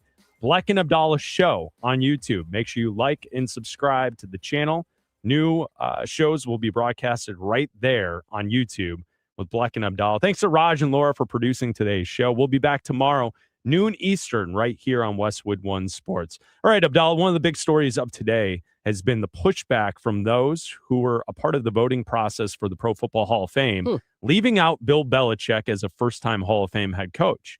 Many people today want you to know that they are not the one or ones who didn't vote for Belichick to be a first ballot Hall of Famer. It seems like this has gotten a lot of traction throughout the day. Yeah, and the main guy there is Bill Polian, because Bill Polian is the main culprit that took a lot of the heat. All the heat. Really all the heat. You and I went after him yesterday. Well, we'll get to that in a second. Oh, okay. All right. We went after him as well as like everybody did, because the original report was that he was the main voter that stood up in the meeting and said that Bill Belichick needed to wait a year as penance and pay his, time for Spygate and Deflategate. And then he had to come out and say that I don't remember voting for him, and I think I did, and I don't remember saying that he needed to pay his penance. Confused. I don't remember this. Did I do that? I don't think I did. I mean, I thought I voted for him. He's definitely a Hall of Famer, and I think I voted for him. I just don't remember. Sure. So then yesterday, Bill Polian went on Sirius XM satellite radio on the NFL channel and said, within a prepared statement, wrote it out and said that he talked to the Hall of Fame, and they confirmed that he indeed voted for Bill Belichick. And they went back and must have listened. Do they record the room? Is this like a Watergate? They've got their own Watergate situation. They're listening to the room. That he didn't say that he needed to wait a year because of Spygate and Deflategate and his cheating scandals. Sure. And that this is something that he didn't know where this came from. So that Bill Polian should be exonerated from public ridicule that he's taken the last day and a half, and that the people that went after him, you and I included, should, I don't know, apologize or something. I don't know. Because we went after him pretty hard. People went after him pretty hard. So his son. Okay, his son has a statement. His son has now tweeted. Okay, defending Papa. My father is a public figure and and polarizing. I understand and accept that. However, what has happened over the last couple days is not right. The facts and the truth are important. And then he tagged ESPN, First Take, Seth Wickersham, Adam Schefter, Bill Simmons, at Levitard Show, at Stephen A. Smith, at Jason Lockenfora, okay, and at a lot Ollie, of people, and at Ollie Conley. He's at a lot of people. Yeah. Okay. Why is this important? He didn't tag us. Why would he tag us? Well, you went after him pretty hard. I figured I expected at Chris Bleck. Well, I don't think he knows who we are. You went after him pretty hard. Well, when you have ridiculous takes and it is reported that you are a part of the party that's trying to keep Bill Belichick out of the Hall of Fame, and your takes have been bad for a long time, it's only safe to assume that you would do something like that. So for people to have the opinion they have about Bill Polian, we also trashed him about his thoughts on Lamar Jackson, or the fact that he told the Chicago Bears franchise to hire Matt Eberflus. That affected me way more than anything, to be honest. So for us to say that Polian is his opinion is not something that we appreciate, I don't have a problem with doubling down on that today. And boo-hoo that, oh, leave my dad alone. Like, what? Did anyone respond to it? Oh, let's see. Like, did Stephen A. respond yelling back at him? Well, I mean, he's not going to yell at him on Twitter. He'll save that for his. Did Simmons respond with a trade machine to him? No, I don't think. Well, or rewatchable? He's too busy trying to figure out where Giannis is going to go. No, it's just a bunch of very mean replies. Well, absolutely, and I'm sure everyone's I cannot read any of these. Really? On any radio on satellite, I could. On Sirius XM channel 375, I can. Where we're broadcasting right now, I can. I think the best thing, but anywhere else, for Bill absolutely Polian, not. Bill Polian, just enjoy your gold jacket and enjoy the fact that you're Hall of Famer. We don't need to hear from Bill Polian anymore. Here's my problem. That's the key here. The fact that you can't remember is evidence he enough. Had to have the arbiter figure it out for him. Someone else, let me know. Is evidence enough for me? Not that you're lying. Okay, fine. You're exonerated. Okay. But that is evidence enough for me that your Supreme Justice ship is done. You don't get to vote anymore. If you can't remember your vote, and I think that's a fair way to look at it. You don't get to vote anymore. Simple as that. You don't cover the NFL. You're not associated with the team anymore. You're done. I'm sorry, you're done. You're done. That's it. We appreciate your service. You, sir, are a Hall of Famer. You have a jacket. You can sit at home and wear that jacket to dinner if you want to. Wear it to the club. Wear it to the country club. Do you think Bill Polian wears the jacket and like he has pajama pants on the bottom and little slippers and he just wears it around the house? He's got like the night hat on. He gets his morning coffee. He's wearing his Hall of Fame jacket. And like, here's the funny part that I find so amusing to this is if Bill Polian heard us talking about this, he would not be amused. No. Because it's very serious. Voting for the Pro Football Hall of Fame and football conversations are very serious business, Abdalla. And you better hope that next week in San Francisco, when we're at the Super Bowl, that he is not walking around Radio Row because he's not going to be happy with you. You're having way too much fun with this football conversation. I'm trying to be serious. I know you are. If you can't remember who you voted for and what you said, that's it. If you see him on Radio Row, will you tell him that? No. I am way too much of a coward to do any of that. Are you kidding me? Absolutely not. Hey, Mr. Polian, I have a thought for you. If you're too old to remember your vote, you shouldn't vote for the Hall of Fame. I'm waiting for the email from Raj to be like, Bill Polian is going to join us on Wednesday at 1:15. Speaking, Raj is loading up the lineup next week. Oh, we got a ton of Raj great is doing stuff. work behind the scenes. We got a ton of great stuff. You want all right. We want to give the people a tease. Some of the yeah. Oh, wow. Yeah. We'll tease. Let's do it. All right. Let's do it. All right. How about a little lights out? Sean Merriman. We're Whoa. going to talk to Sean next week. Love our it. old friend Mike Mayock. We'll see if Bleck and Abdalla can upset him. Hell yeah. We did upset him last time. I don't think he liked our opinions on football, but yes, Mayock in. All right, a couple other ones. Academy Award winning actress Octavia Spencer, who's going to be in a Super Bowl commercial. Okay. Join us. I think, Raj, let's that'll be the see. first Academy Award winner on our program. And I think potentially that's the the key. last, That's depending true. on how you guys handle it.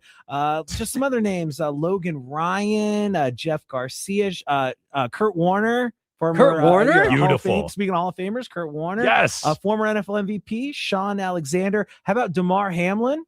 Love DeMar it. Hamlin's Love going to it. join us. Ryan Leaf, Pac-Man Jones, and the real-life Jerry Maguire, Lee Steinberg. We'll get an update on Patrick Mahomes from him. He reps Patrick Mahomes. So just a smattering of some of the who's who we'll talk to next week on Radio Row. Love it, Raj. Great work. That's looking forward awesome. to it. We're looking forward to being in San Francisco next week for the Super Bowl.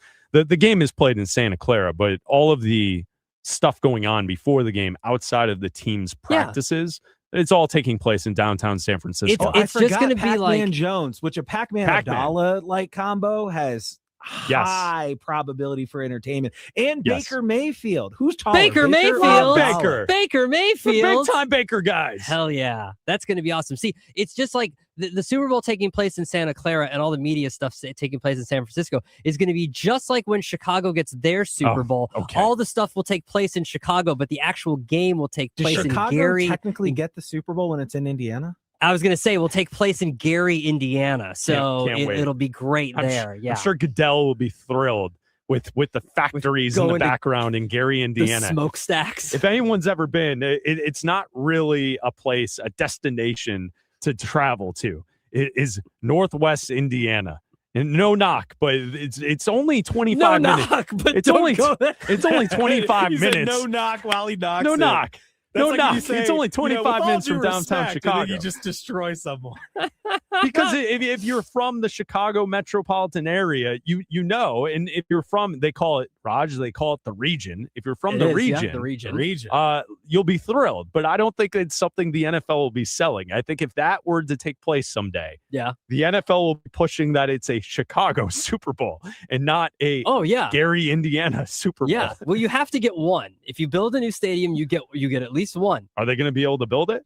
I think that's locally, that's the big talking point. You Where get one. are they going to place this stadium if and when they can build it? You get, even if it's in Arlington Heights, a suburb about an hour outside of Chicago, it's still going to be. Well, once they all the build stuff it, is going to be in Bleck Chicago. is going to be protesting though because they're going to close it up and it's going to be warm and toasty inside. By the way, the same Bleck who didn't go to a playoff game because he didn't want to be cold. Correct. Yes. Again, against the Rams this season. It was too cold for me, so I stayed home. Yes. But you like want it open so everybody else has to suffer. You stayed at home. Yeah. Personally, I want to stay warm. But if the atmosphere calls for it, I'll watch it on TV if it looks great. He just wants it to look good on TV for him, Raj. Yes, for me. This is about me. Thank you, Raj. Great work today, and also great work lining up all the guests that we will talk to next week. Radio Row, Bleck and Abdalla. We will be live in San Francisco for Super Bowl 60. Patriots and Seahawks. Can't wait. Yeah, it's going to be awesome. We'll talk about Bill Belichick a bunch. We'll be back tomorrow, noon to 3 Eastern, right here on Westwood One Sports. Jim Rome is coming up next. This is Westwood One Sports.